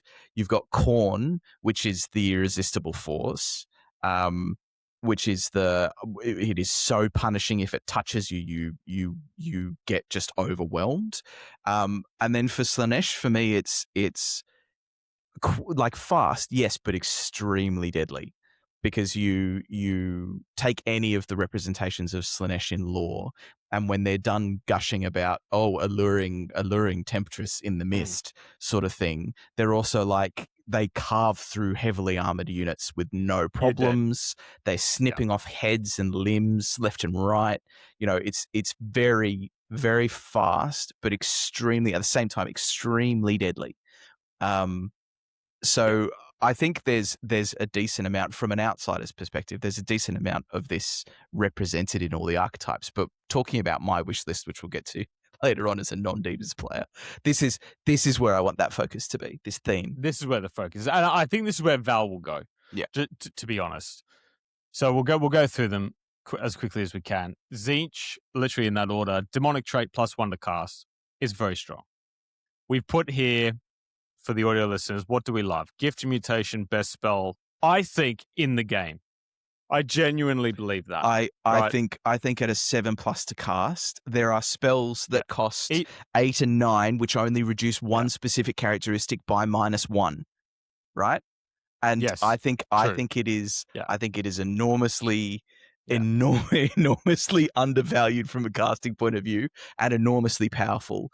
And I'm not sure whether that should change, but it is hands down right Yeah. now, hands down without a doubt the best spell in the game. I just having used it, your games are just I've said to you, I almost want to have two Yeah, in the army at all times. it's 8th ed magic. And that's the point Yeah. to me that really gets this across, because no magic is like 8th ed magic anymore. This is 8th ed magic. This is like straight out of an 8th ed. This is a shit spell for 8th ed magic. Yeah, and this is 8th and it's 8th ed super magic. good. Yeah. Yes. I mean, look, some people say it's really short range. After playing with it, I genuinely think if it got pushed out to 18 inches, it would just be too insane. It would have It'd to just go be to too insane. It would have to It'd go have to go to just 9+ to cast. yeah, or or no, I think it would have to be more. But if it were, I think the balance of it would just be -1 to a characteristic. If you're going to make it that much longer, it turns to -1. Well, the D3 spike. You say that, Mr. Dark Elf spell that puts everything to weapon skill 1 now. No, doesn't. It's -1 weapon skill. It doesn't put everything to weapon skill 1. It's -1 weapon skill. Are you sure? I'm confident. We'll check that one in post. I'll go look at it Renegade... now. You go look at it now while I filibuster on the rest of the stuff. Yeah, so I think Gifting Mutation being even 7+ to cast is fine, right? Because of the 12-inch range. So it's literally like, yep, it's really short range. If you want to enter the kill zone, be my guest. But you better be able to withstand this. +1 to cast feels great. As we said before, we've gone over the large pink horror blocks. Yep, awesome. We've gone over flamers, cheap access to the summoning, great carrier for power siphon. I've put here Will of Tzeentch is the 55-point upgrade to reroll a single d6 per turn, and this has been in a Tzeentch upgrade for a long time. Alice has just realized for the audio listeners, he's just realized that the Dark Elf spell sets everything to weapon skill 1. What were you saying? Sorry. No, it's just I just had my dinner repeat on me. No, it's fine. Yeah. No, nothing to see here. Yeah.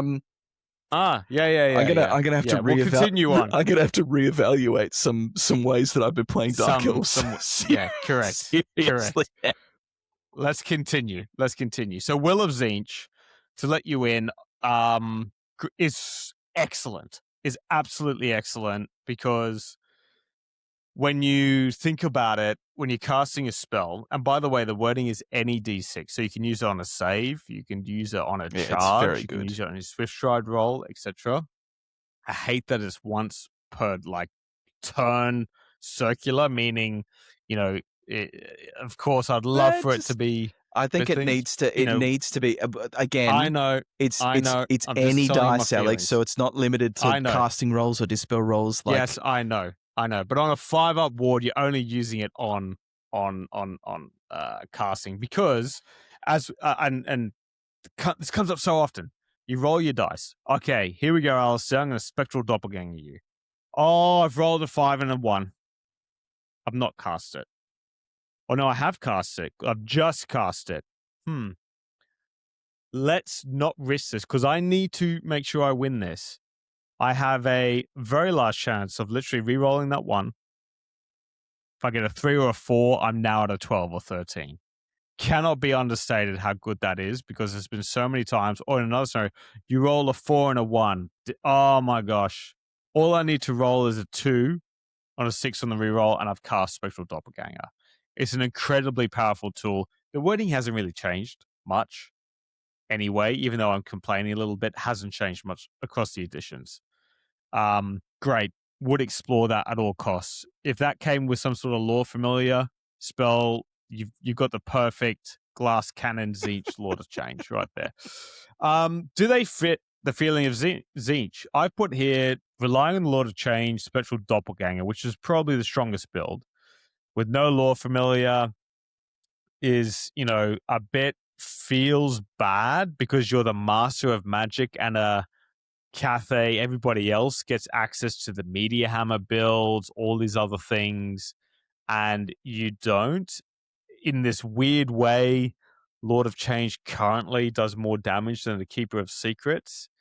I want to say maybe this is a first world problem, but I just feel like in the theme of Tzeentch, it doesn't fit it. He should be able to say, I'm the master of magic, right? On par with the fatty toad themselves. I should be able to have some sort of lore familiar mechanic. No reroll of ward saves anymore. Like in previous editions, you could reroll ones on your ward saves. I could probably look it up in the other things, but basically, Tzeentch, I feel like, had mechanics around being able to manipulate ward saves and do all these other things. That to me probably feels like a miss, but if you had to ask me, would I rather the +1 to cast versus a reroll 1 to ward saves, I'll keep the +1 to cast. Thank you. Last but not least, the offensive fire for Tzeentch's spells, I think, has been lost entirely. If you look at this page, Alasdair, Lore of Tzeentch, all of that are offensive fire spells. Red fire, orange fire, yellow fire, green fire, indigo fire, blue fire. Listen to violet fire. Mm-hmm. Listen to violet fire. Go on. Target one enemy character within 6 inches of the caster. Okay, in this instance, probably an assailment spell. Even inside a unit or mounted, yada, yada, yada. The victim must pass a leadership test or disappear into the wall. And it's a 12 plus to cast. This is also right? this is also what I'm talking about with, we have to put things in perspective. If this isn't I know. Like this isn't, and I know. we'll talk about what I want to make a point when I talk about my wish list about, you mentioned it earlier, but the context in which demons can and should exist in this world. But your point is well taken. The fact that Warriors of Chaos have access to spells from blue fire. the Lore of Chaos, blue fire of Tzeentch. Yeah, and you as Demons of Chaos, and pink fire is trash. Yeah, that's a bit silly. Pink fire is, we've gone from the best spell in the game to probably the worst spell in the game. So, right. I mean, like blue fire and other things, just one last point. Everything mostly on these tables were things that manipulate, like take toughness tests. That would be awesome. Green fire. Many warriors change their leashes. All the monsters unit immediately make one attack against the unit itself, yada, etc., etc. That I think is missing. So if you had to ask me what's Tzeentch's core identity that's missing, it's the variability of the fire magic spells. Pink horrors used to literally be, I think it was a D6 +1 strength plus your rank bonus, etc. So, but in saying that, I think they're still the best, the easiest archetype to build a competitive list from. Definitely. Nurgle. Demonic trait, same as Warriors of Chaos, reroll 6s to hit. And by the way, touching on these traits, same as Warriors of Chaos, the Tzeentch one more point on that, does feel right because the Warriors of Chaos one is, you have to kind of be like in a large group of Tzeentch Tzeentch cultists and things to get your +1, whereas I'm a Tzeentch demon, I automatically get +1. That feels good. This one is a straight teleport across. What we love. I personally love the great fatty himself on a 150 wide by 100 base. I genuinely think people that are trying to play the Great Unclean One on a 50 by 50 base offensively, you're missing out, are doing it the wrong way. Yeah. Because he's not offensive, he's a blocker. And when you think that he's a large target, you can get him right smack bang in front of a dragon, and he blocks the dragon's charge. The dragon can't see past him. Right? He's a big chunk of impassable terrain. He's a big boy that they can't do, and you don't want to put a dragon in against the Unclean One unless you are causing. You can bounce. But, but unless you're causing as many multiple wounds as you're going to take in return, because again, I think the toughness of the Great Unclean One is right. I think he's as tough as he should be. Toughness 7, 4 up, 5 up, 5 up. With the upgrades. He feels good. He feels really good. And people saying that he's not offensive, I think he does his job well. I would argue that there's still some Nurgle archetypes that you could bring back. I think Nurgling Infestation is not quite right there because it kind of spawns Nurgling bases. To me, Nurgling Infestation is about, even just adding an extra wound or something, or right? Like it adds a handful of extra attacks, like something a handful of extra attacks, and it gives you an extra wound as well. Yeah. But incredible with dark magic, right? Like being able to Infernal Gateway him around is great. If you get blood frenzy and hatred on him, very strong. He's incredible. Nurglings in core, always good, as we touched on before. 5-up ward save can get very annoying for your opponent. They're still going to lose combat. They're not like the peak horrors where they're going to be able to bounce a dragon, but they'll be able to frustrate a dragon by just not dying to them. By having 7 wounds and a base. They are 7 wounds a base. They are the most point efficient, if you want to get really technical, core in the game. Unfortunately for me, Western Sydney War Games, Alasdair, have made it so swarms cannot score, which is devastating. Shame. This is a targeted attack. Shame. This is a targeted attack at me. And I do love that Nurgle Heralds do provide buffs, so you can get the ability to make them within their command range, give reroll once to hit, extra movement, etc. That actually feels pretty good. And so Nurgle is almost there. Do they fit the feeling of Nurgle? I think the Great Unclean One does. Yeah. Right? He's fat. He's hard. He probably needs a bit more selection in some magic items. But I put here in 6th and 8th edition, Nurgle had a permanent -1 to hit in combat in Cloud of Flies. They've ported that in as the reroll 6s to hit. Is not the same. I would probably make the argument that Cloud of Flies could become an upgrade. Oh, look, Alasdair, it's actually it's actually in the book. I'm gonna offer a slightly alternative perspective on this, only because when you're also weapon skill 3 infantry or weapon skill 3 anything fighting plague bearers, and you're hitting on 4s and you're forced to reroll 6s to hit, it makes an enormous difference. It is really only impactful for that bracket and below, so weapon skill 3 and below.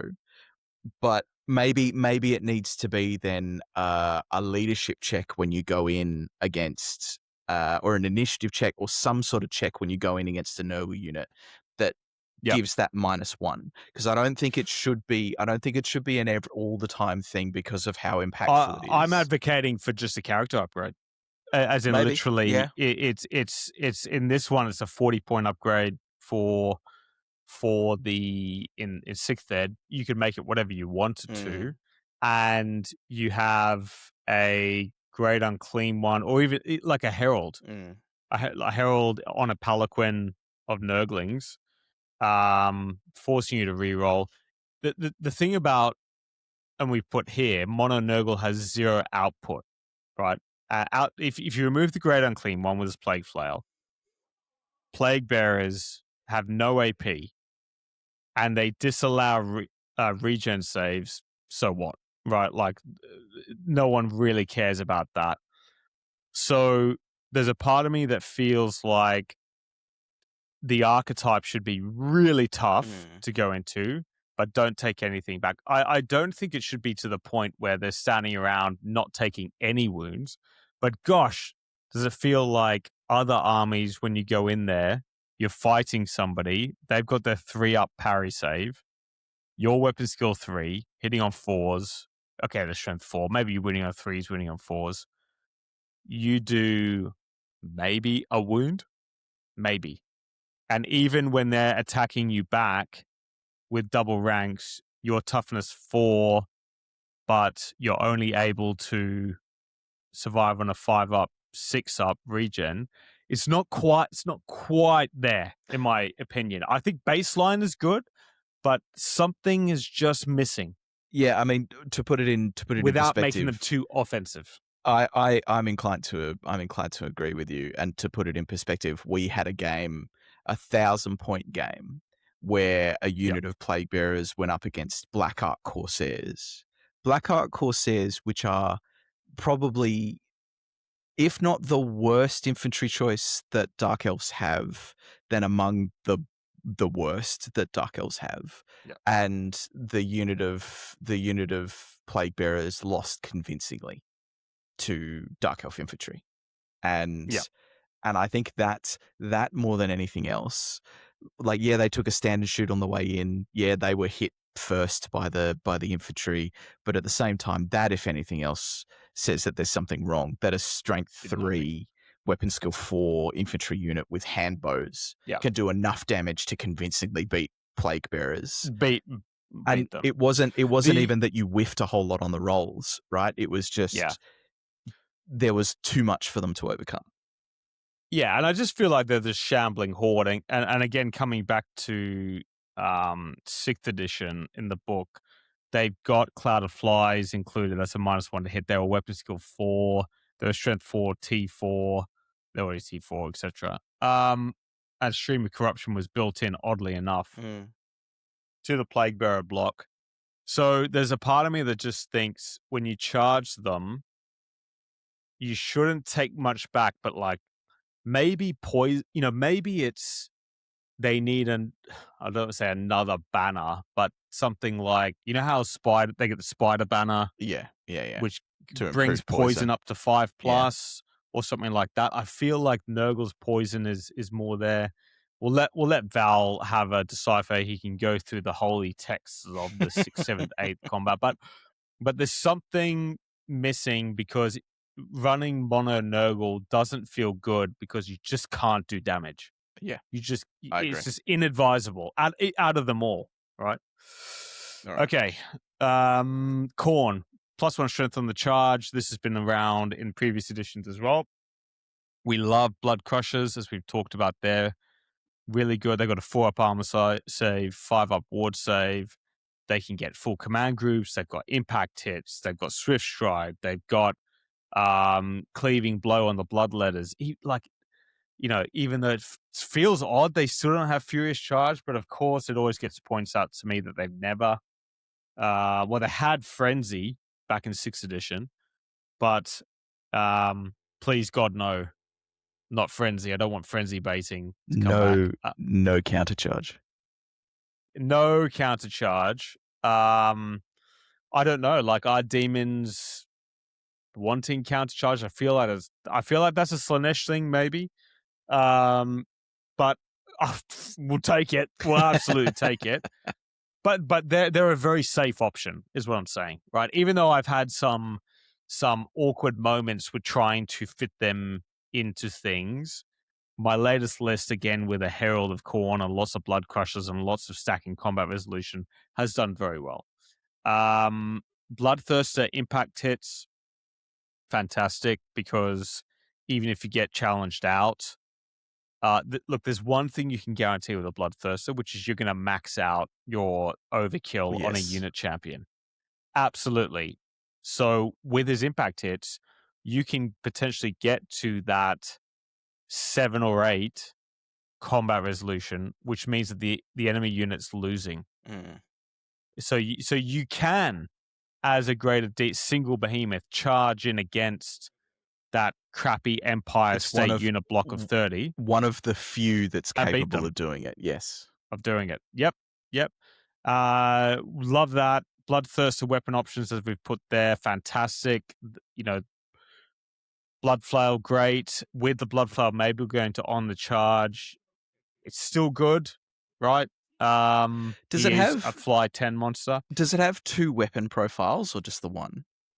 Just the one. Because I'd love to see it get the 2 weapon profiles again. Yeah. I mean, look, we can't wish for everything. Yes, I think it's pretty good, right? Because you can build the Bloodthirster with Might of Khorne to give him Strength 7 base, which is probably what I would do going forward if it moved to on the charge strength bonus only, which means that he would be Strength 7 being charged and Strength 10 on the charge, Yeah. which is obscene in some ways. But I'm torn because he has the Great Axe, which is monster slaying, AP3, etc. Feels like it probably should go to even AP4, like the Colossus. It's an always strikes line, massive axe, etc. I would probably say that he's okay, largely speaking, the Bloodthirster, outside of getting more defensive options. Val, Right? Val, I if had you some good watch success with him. if you watch this, Val, he doesn't need Swift Stride. Please don't give him Swift Stride. Please don't. Look, well, I mean, it's an excellent point, right, to discuss, and we're going to get hunted down by the Demons players, whereby, I think Swift Stride is a Slaanesh thing, Yeah. right? And I don't I think move 10 is good if you gave the Bloodthirster a bit more defense, right? So if he was, God forbid, even full plate with a 5-up ward, then his weapon skill, his full plate armor, and his 5-up ward is protecting him against most things. Then he's a brawler. Then he's in. Then he's getting charged. He's initiative 7 anyway. He's pretty fast, etc. He's feeling good. I would love to see him with I'm not sure whether there's the rules precedent for it, but he feels like the right sort of character, behemoth monster, to be getting one of those rules similar to the Carnosaurs, which is the more carnage he causes, the more damage he does, the more effective or the more carried away he becomes. So, if he does the more multiplying attack. If he does X amount of wounds, he becomes frenzied, right? Or if he forces you to flee, then he gets +1 to his pursuit rolls. Like there's that sort of thing, which I think would be interesting to play with, which augment him in such a way that, because a lot of the time with him having fly, it is fly 10, isn't it? Fly 10. Fly 10. So with fly 10 but no Swift Stride, a lot of the time you're going to be charging at 16 inches and someone's going to run away from you. And that's all the nature. That's the nature of the Bloodthirster. That's the nature of the Bloodthirster. Or you give him Warband and he rerolls his charges, to be fair. But the other thing to consider, again, in the demonic entities, is if he got Swift Stride, he would be faster than a Keeper of Secrets. Which to me is wrong. Yeah. It doesn't feel right. So I feel like he's the defensive option of being able to, again, brawl in combat. He should be pointing at Mao Ying or your dragon and going straight at it, right? And having a go. But, I think you said, maybe he needs a disdain of Khorne rule, disdain of dragons, where he just goes, I couldn't care less. Yeah. That some little unit champion from the peasants is challenging me. Yeah. No, thank you. Yeah. Right. And above. So anyway, standard of Sundering is great. If you're running mono Khorne, please don't leave home without this. It's -1 to cast. You can get really annoying to your opponent if you bring standard of Sundering and Power Siphon, because then it completely negates their level 4 casting bonus, and you'll literally have people table flipping on you, and the arguments about line of sight begin. Then I can guarantee you. Does it fit the feeling of Khorne? I don't think they're there. But as we've discussed, they've gone from having killing blow to now cleaving blow. They've lost a lot of their AP. They feel like the pink horror block does more, is a safer option for combat than with the standard of change than a big block of bloodletters. The heralds not having access to it doesn't feel right. Highest weapon skill is a defensive tool. I think in German comp they've given them T4, the bloodletters, which is an interesting move, and Warband as well, which allows reroll to charge and extra leadership bonuses. I'm so torn about it. And by the way, last point, their Blood Crushers lost Brass Behemoth, which in previous ones was always you got +2 to your armor save, or in some cases it was just flat 4 up, which rather than giving them, well, like I suppose they have that now, and they've got scaly skin. They've got Plus armored Armored hide Hide. 1 and Yeah. barding, Yeah. right? But the point is that in previous editions they had 3-up saves all the time, and I feel like Brass Behemoth is a rule that can come back and go back to being maybe it's the impact hits. Maybe impact hits are now AP1. Because Yeah, that's the thing. I don't think it's fully Khorne yet. yeah. I I feel suppose like we're to not your there. point, though, you know, of all things Khorne, like you haven't even mentioned Flesh Hounds, and Flesh Hounds are Sorry, unusable. what are they, Alasdair? Sorry, what was that? They're entirely What unit's unusable. that? And that's a real feels bad for Khorne, because Flesh Hounds should be, you know, that massive, terrible threat that their theme makes them out to They've got be. no AP. I know They have no AP. They're just awful. But Furies of Khorne are better. I think Khorne as a whole is let down by the old world's approach to weapon skill, which is weapon skill is no longer a defensive tool. And so, where in previous editions, I think it was you go 2 weapon skill marks up, and then you're hitting on 5s. I think that was 8th. If not, it was 2. Then it was 3. But all the same, weapon skill was a much higher defensive tool in previous editions than it is in this one. With this one, it takes a lot to push you to 5s. And I think Khorne in particular is really let down by that, because Khorne has this big boost to weapon skill, and it does nothing for them. It really does nothing for them in the context of them just persisting with these rules. Is similar, by the way. I'm trying to go back, but I totally know what you mean. Yeah. Which is I just keep coming back to this. They, with the strength AP modifier going, they lost a lot. It's a huge impact to them. It is a huge impact to them. Like Flesh Hounds. And, you know, I will use, where are we? We'll go to the 8th edition one just to compare. But not having any AP and only 6-up armor and 5-up ward being, I think it's 34 points a model. So expensive. 2 wounds. Is so expensive. Ugh. Yeah, so Flesh Hounds were strength 4 in the last one, which meant that they had at least AP1, right? But when they were on the charge, they then went to AP2, right? Whereas now you have nothing. You have a bit of armor bane, which is just insane. Again, Furies are better. They're in core. They go to strength 5. They've got Furious charge, etc. It's insane. It's totally insane to me that they're 30 plus totally points insane. A model. Yeah, but anyway, let's carry on, because we're going to run out of time. I know. Well, we can go all night, but yes, on that one. But yeah, I just feel like they coming back to it. If you want to change Flesh Hounds, I don't know if this is possible, but you know what they have in previous editions is maybe give them heavy armor upgrade, and then they're 5-up. If you don't want to give them more offensive output, but for God's sake, give them a 3rd wound. Like in this environment for 30 points, give them another wound, for God's sake.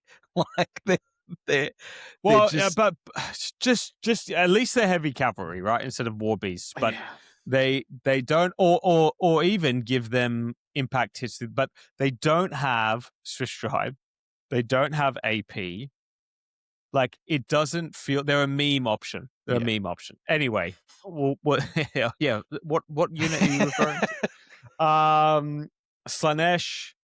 Oh, we can be here a long time to talk about it. This is one of those problematic ones, because Slaanesh, as you point out, can go from useless to utterly broken very quickly with just a couple of tweaks. So you got to be careful here.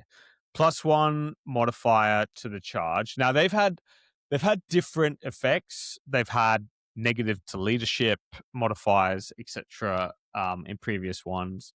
What do I love about them? Keep of Secrets to Spectral Doppelganger is hilarious, right? If you roll it up. with 4 out of 6 chance. killing blow makes her very, very killing funny. blow can be very funny. Her best upgrade by far is Enrapturing Gaze, which negates Inspiring Presence. It's only 20 points. It's extremely common. She probably doesn't need Spurific Musk, which is the always strikes last upgrade, because she's always striking first. She's anyway. initiative 8 base, I'm pretty sure, or something like that. So it's I Yeah, don't think but there's a lot of instances where she they're not. doesn't need it. Where to go from So here? So she's initiative 7 base. just to clarify something. So the demonic trait is not just a +1 modifier to charge and pursuit rolls. It's also extending your maximum possible charge distance by 1 inch. That is true. Yes, yeah, correct. That is true. So on her, whatever that's worth, it's good. Whatever that's worth. Well, with Swift Stride, I suppose it gives you an extra 4 inches to your charge. So that's important. That is important, and does have stomps, does have all the terror, does have etc. Does it fit the feeling of Slaanesh? I don't think so, because the Keeper of Secrets in last edition, I think it was 8th, you went into combat and I think it was the aura or one of the Spurific Masks halved your weapon skill and initiative, right? So right now, yes, weapon skill 7 is good, but the break-even point means that you're hitting things on 4s most of the time, like most other lords. Yes, line infantry and 3s, etc. But I just feel like some of these effects should come back. By Lord, if a cannonball even looks at her, she's dead. She's the best candidate for demonic robes, and I actually, in my feedback to Val, said, please, if there was one thing you did, it's like just give her demonic robes, right? Which is you can't be wounded or better on a 2+. Literally that, and that will change a lot. But I put here, does it fit the feeling of Slaanesh? By the way, this is in reference to Demonettes. Demonettes were always strength 4 in past editions, and suddenly, literally 6th, 7th, and 8th. Now they're strength 3, which I think when they were sitting there, they were saying, well, they can't be the same strength as a Bloodletter, but we'll give them strength 3, AP1, 2 attacks apiece, etc. But it doesn't feel right that we've had that downgrade again, because the output's lower. We're not getting any of these manipulating of, we're going to lower your weapon skill. And I feel like that's a core Slaanesh thing. Like, go in there, and there is one allure of Slaanesh, which is take a leadership check. If you fail, you only hit on 6s. That's good. That's good, right? That feels good. But I feel like Demonettes should have something similar, which is when you charge them, you have to take a leadership check or your -1 weapon skill when you're fighting Demonettes or something like that. I put here, are they faster than a tree, as a joke, because now Dryads move faster than a Demonette, which doesn't feel right to me in any way, shape, or form. And as I put in my last point, the leadership play mechanics feel weak outside of Allure of Slaanesh. They've got their once, one use only. The Keeper of Secrets walks up, points at the enemy general, and says, "Come at me, boy." But you'd never take it. It's an obscenely expensive item. They can still their leadership 9 most of the time on a one-use item. Infernal Enraptures. Siren Song. It is not good. So I'm super torn, because when I look at the upgrades for building the Keeper's Secrets, I'm taking Enrapturing Gaze to stop you having Inspiring Presence, and that's it. Because I played her with many arms before to get more attacks, and you go up to 7 attacks, but she just dies. But instantly. also, what's the point in doing that if you're taking spectral doppelganger for it anyway, right? What's one extra attack? Yeah, but that, if you roll it again, it's 4 out of 6 chance. So you've got to pay upwards of, you get into a 500 point greater demon by the time you do this, and it doesn't feel right. We've discussed the Fiends of Slaanesh being very expensive. the only demon of Slaanesh, which is great at the moment, is the Soul Grinder upgrade, as we discussed before. The chariots are a bit memey. They're fast. They've got some impact hits. Yes, they're okay. I like them now that the Renegades adjustment has given all of their impact hits AP -1. Right? I think True. But some of them are D3. D3 plus impact hits. one. D3 plus Oh, 1. sorry. Strength 4. Strength 4, but I think they're overcosted for what they are. I definitely think they're overcosted for what they are. And also, I don't know any Slaanesh players, and so I don't know anyone who's taken more than one I would never take them to a tournament. more than one Hellflayer, or more than, I think I've seen a Hellflayer on a board 3 times in the time that I played Warhammer Fantasy 7th and 8th and have played Warhammer the Old World. So it's not like they're a draw card. But to my point from earlier around what Slaanesh means and has always from a theme aspect meant, they are neither extremely fast nor extremely deadly. And they should not be, they should not be tough. These should be the key glass combat cannon archetype, right? Yeah. But at the same time, for God's sake, they should be doing more than what they're doing. Like strength 3, AP -1, a couple of attacks each. It's not enough. It's not enough. Demonettes don't feel threatening.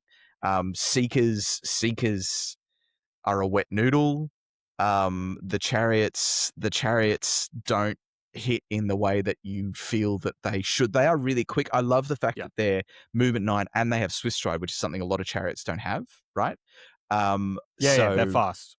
Yeah, they're really quick. So they've got with movement 9 and plus an additional 4 inches from Swift Stride. They've got a 19-inch charge range, which is huge. And, totally. and very, very threatening. But at the same time, it doesn't take a huge amount to murder either of those chariots. But Slaanesh, it's not where it needs to be, and I think that's reflected in the fact that you don't see it anywhere. No, absolutely not. And there are some cute things. Demonic Heralds can be mounted on Exalted Seeker chariots, which are movement 9 heavy chariots. And okay, they don't have Swift Stride, but they're effectively movement 10 on the charge with Slaanesh. But that's a 250 point toughness 4, 5-up ward save. It's got 6 wounds, chariot for 250 points. It's a meme. It's an absolute meme. So I don't know. I mean, one, the Keeper of Secrets, we'll probably talk about it. There's so many things you can do with it, but I don't even know where to start with it outside of discussing in deep about something. I can get the magic items out if we want. We can do another 2-hour video. Maybe we can we'll organize a call with Val, and you can run him through. Yes, I know. Look, the one thing I'll say about and why it's a shame about them not being played is the Slaanesh signature magic spell is actually better than people think it is, because when you read stupidity spell, it gives them stupidity and ends all enchantments on them. Okay. Right. So that's incredibly powerful in this game, right? Because I can take away your ward save, your ward save, or the -1 to hit that you have on it, or whatever, or if you've got what's the LLO spell again? Earthen Ramparts. Get that out of here. Yep. Etc. But it's a shame because you just can't. No point taking it, because you're all the only way to run the Keeper of Secrets is with Illusion to get the -1 to hit on Glittering Robe and pray you get it off, because otherwise you're just getting absolutely cranked. So let's go on. My wish list. Okay, we're on to the final stretch. None of this is going to come to anyone's surprise, but perhaps more of a summary slide. Access to wider magic items.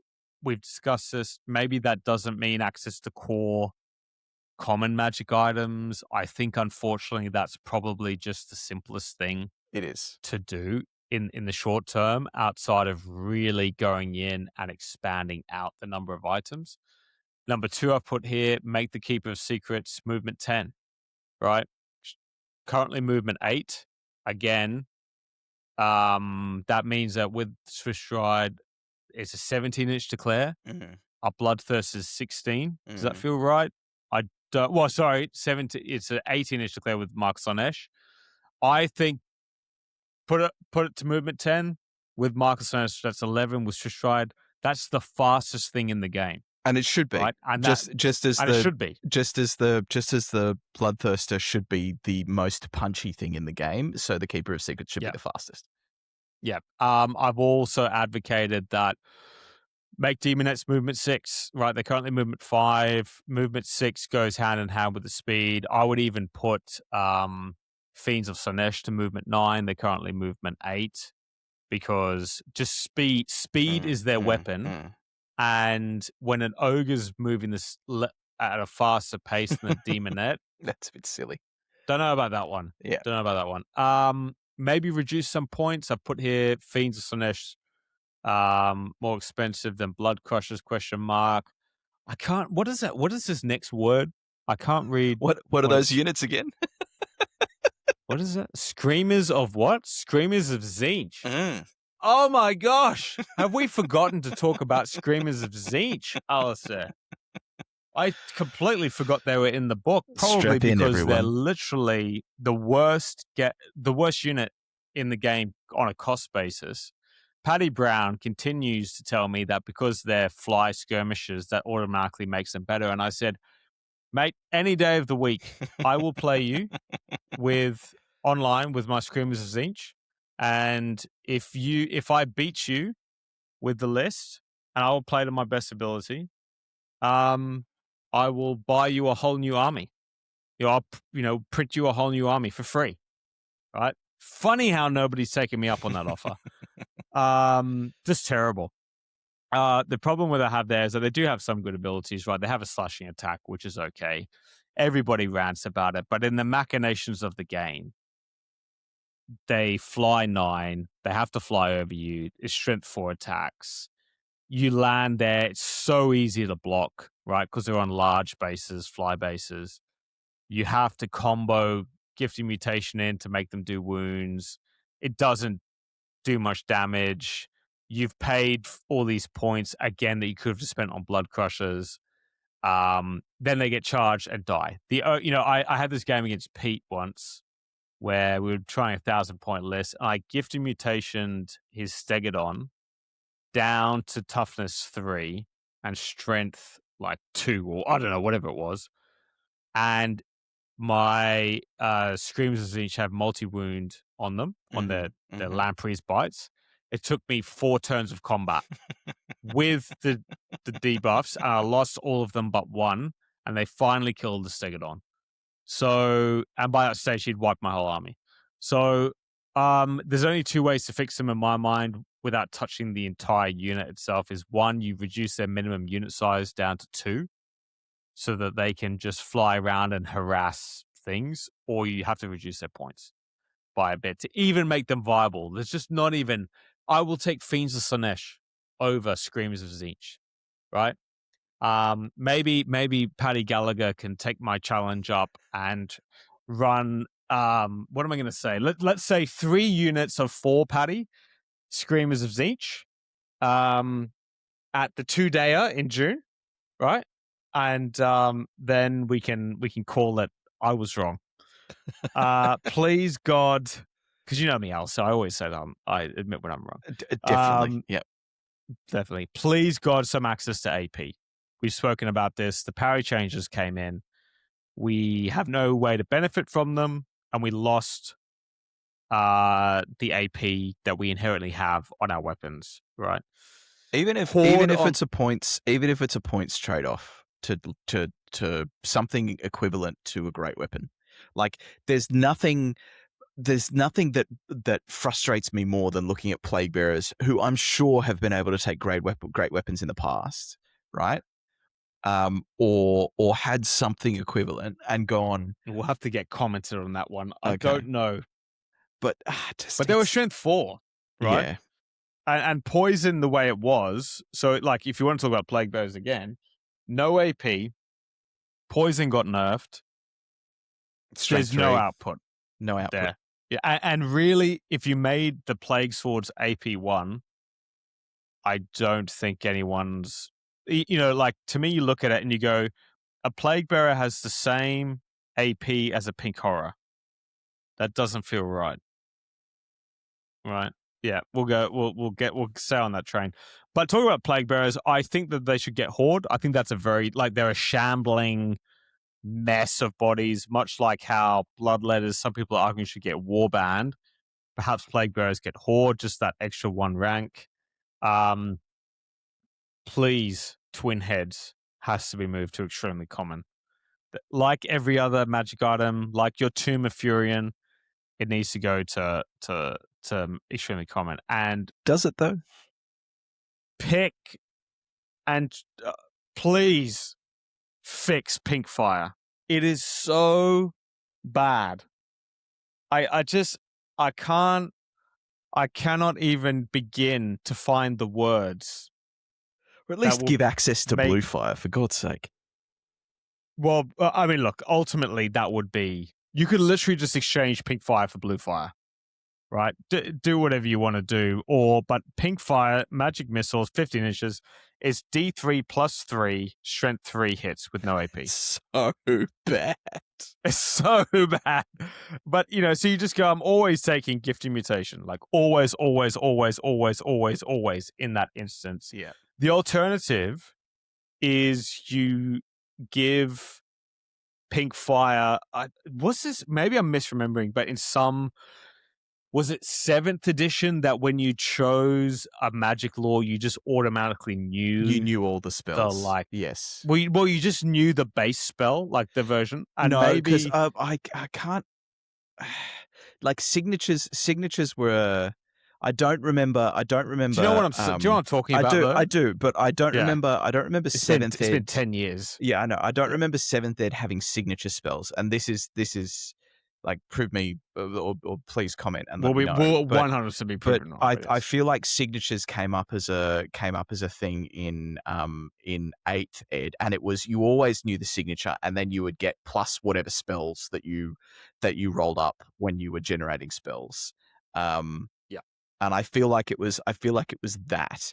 And now obviously we have the system that we're in at the moment with the choice of signature spells based on your lore and whatever else. But I don't absolutely. know. Like, it feels like Pink Fire should be, sure, 3d3, D3 plus 3, strength 3 hits, sure, but no armor saves. Like, it's magical fire that's going to get in between your armor and everything else. Yeah. Like, that's a balance, right? It was in 8th edition. This is how we're totally prepared for this, right? Look, to be fair, okay, catch myself here quickly. Place the teardrop shaped template with its narrow end touching the front of the unit. So it was a flame template. That would be terrible. That would actually be worse in things. But it always had variable hits and strength, right? Right. So when I will check 7th edition, but I don't know. I think it needs to be augmented to fit the environment that we're in at the moment with Old World. But I think it's So here you go. Tzeentch's Firestorm, the magic missile, 2d6 strength, 5 hits. Pink Horror. Oh no, that's the extreme spell. Anyway, we're going off topic here, but the point is, the only thing I would say is, coming back to my fabled book, is Fire of Tzeentch from 6th Ed. Magic Missile, range 24 inches.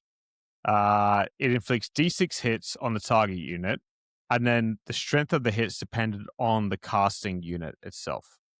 Strength 1, Strength 2, Strength 3, etc., which then gave you the stacking AP and so forth. Then you go and you say, Coruscation of Energy. The horrors unleash magical energy across the battlefield. The spell may target on a single enemy unit within 12 inches or in close combat. The horrors must target one unit they're fighting. Every model in the enemy unit suffers a strength 3 hit. Right? And then they've got uncontrollable mutation and so forth. Right? These were things that they had things, and the casting value is equal to half the horror's current unit strength, right? So that to me is that, look, simple fix is just, if you want to keep it a strength 3, please God, just make it 2d6 plus 3. And I guarantee you 2d6 plus 3 still won't be taken, right? Anyway. Not when Gift of Mutation is on the table. Just, All right. just like, I love what they've done with Dark Elves. Bring back that auto hit everything with a strength 3 hit spell. I don't know, whatever you want to do, Val, but please do something with Pink Fire. Okay. So me not being a Demons player, I've approached this entirely from theme and not from mechanics, right? With some exceptions. And I've ordered this in list of what I think is probably the most important things that I would like to see. And I'll put this in context of, I'm sure everyone knows, but the story that we're telling about the old world right now is that this is pre the buildup of chaos. This is the first time in 1,000 years or more that chaos has unified behind a champion in Asavar Kul, but at the same time, this is pre his full invasion into Kislev. So we're still not at a point where the winds of magic are blowing, the chaos wastes are expanding. We're still not at that point. And so demons, to me, in the context of the old world as the story is telling at the moment, they to me, it doesn't make a huge amount of sense to see these demonic legions or these hordes or these unified purpose in between chaos gods. And what I'd like to see is a recognition of that in terms of an animosity mechanic in between those that already have hatred of each other. So Khorne has hatred of, is it Slaanesh? Tzeentch. Is it Tzeentch? I felt like Tzeentch and Nurgle have the hatred, and then it's Slaanesh and Khorne that have the hatred.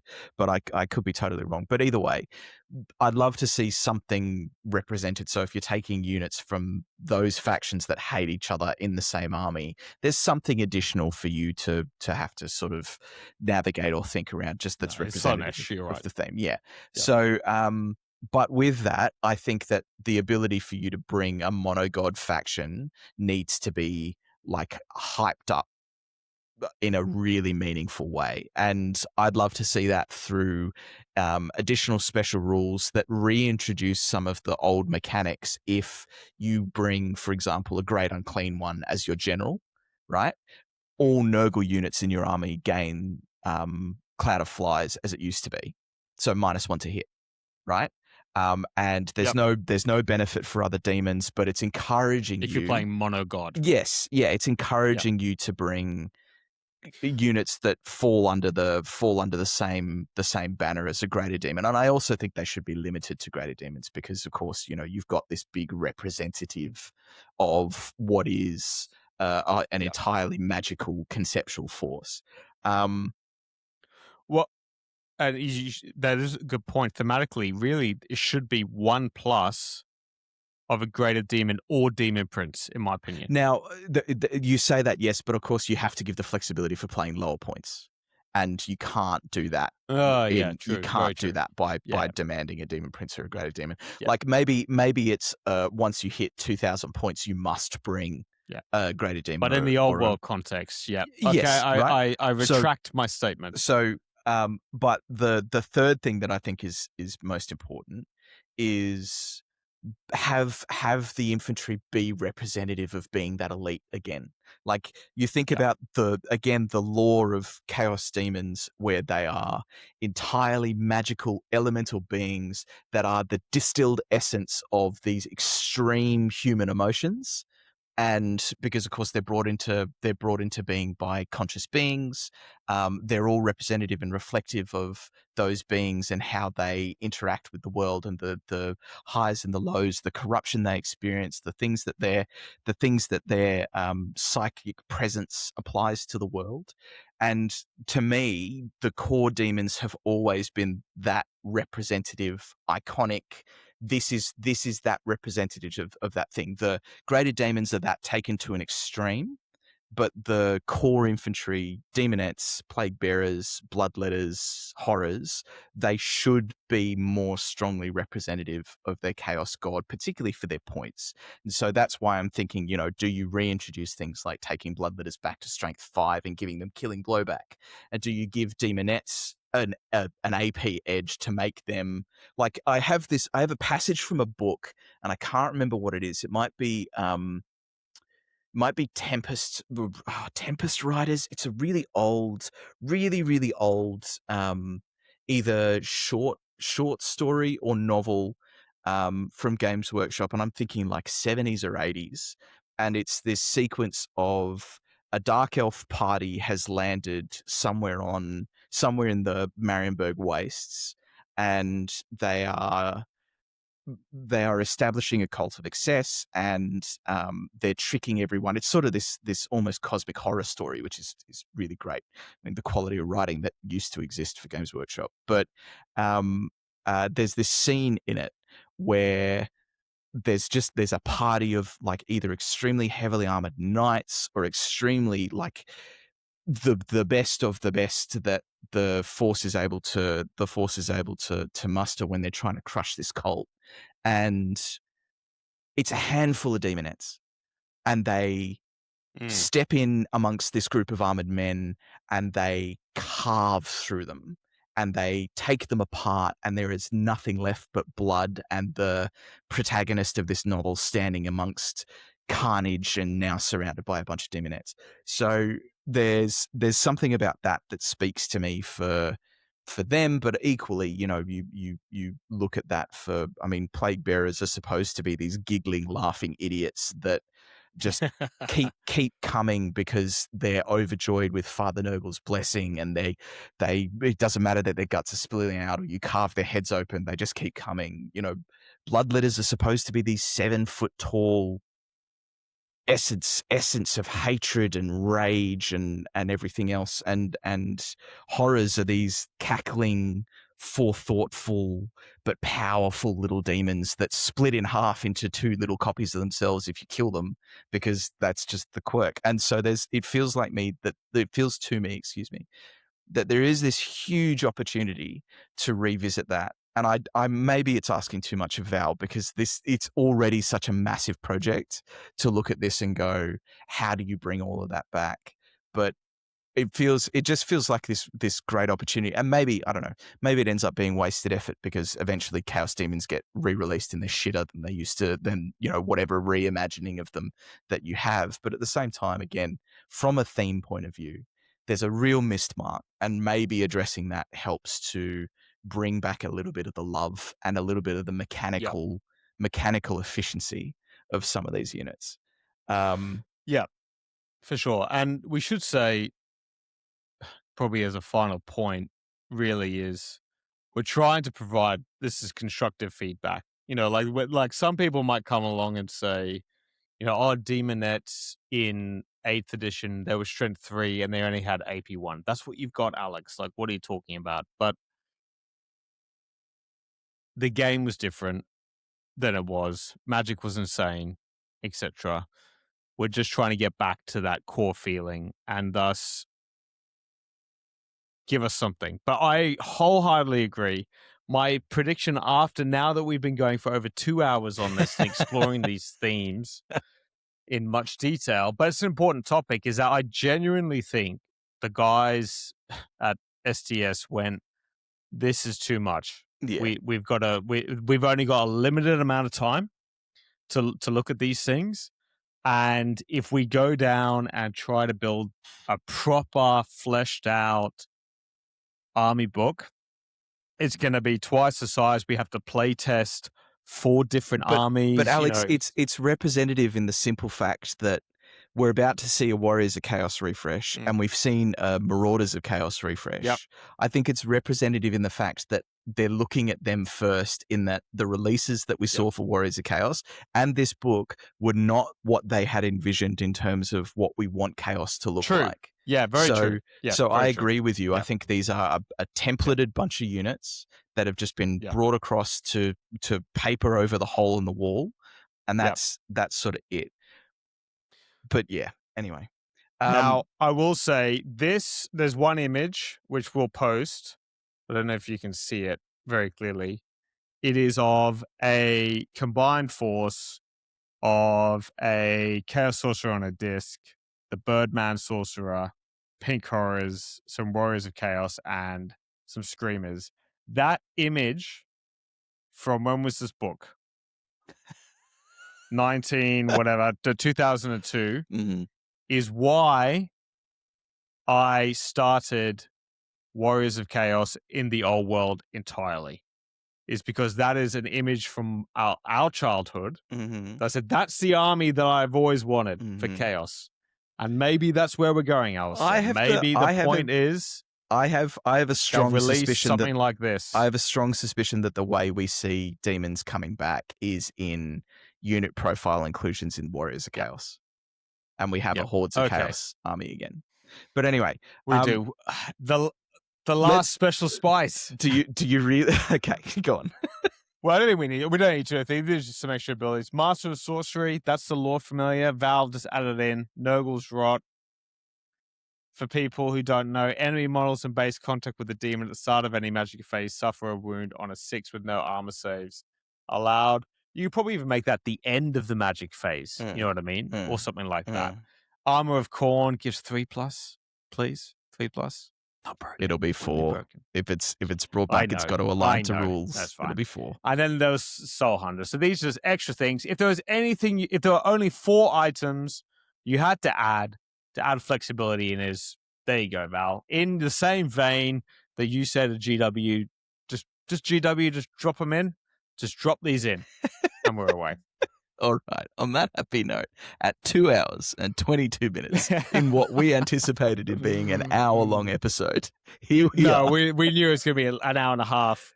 Here we are. Probably with edits, it will go down to 2 hours. Not much. Anyway, 2 hours and 20. Yeah, we very much hope our longest episode yet. I mean, it's amazing. We very much hope that you enjoyed the speculation. We'll be back doing a review, Alex and I, and probably the whole gang, to be honest, when Alex gets his presentation opportunity once the Demons Renegades 2.0 comes. 2 hours per god, maybe 8 hours. We'll see. But if you've watched this far, thank you very much. We're very grateful for you.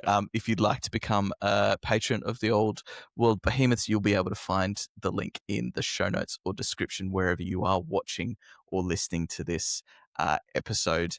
Thank you, Alex, for the in-depth run-through of Demons.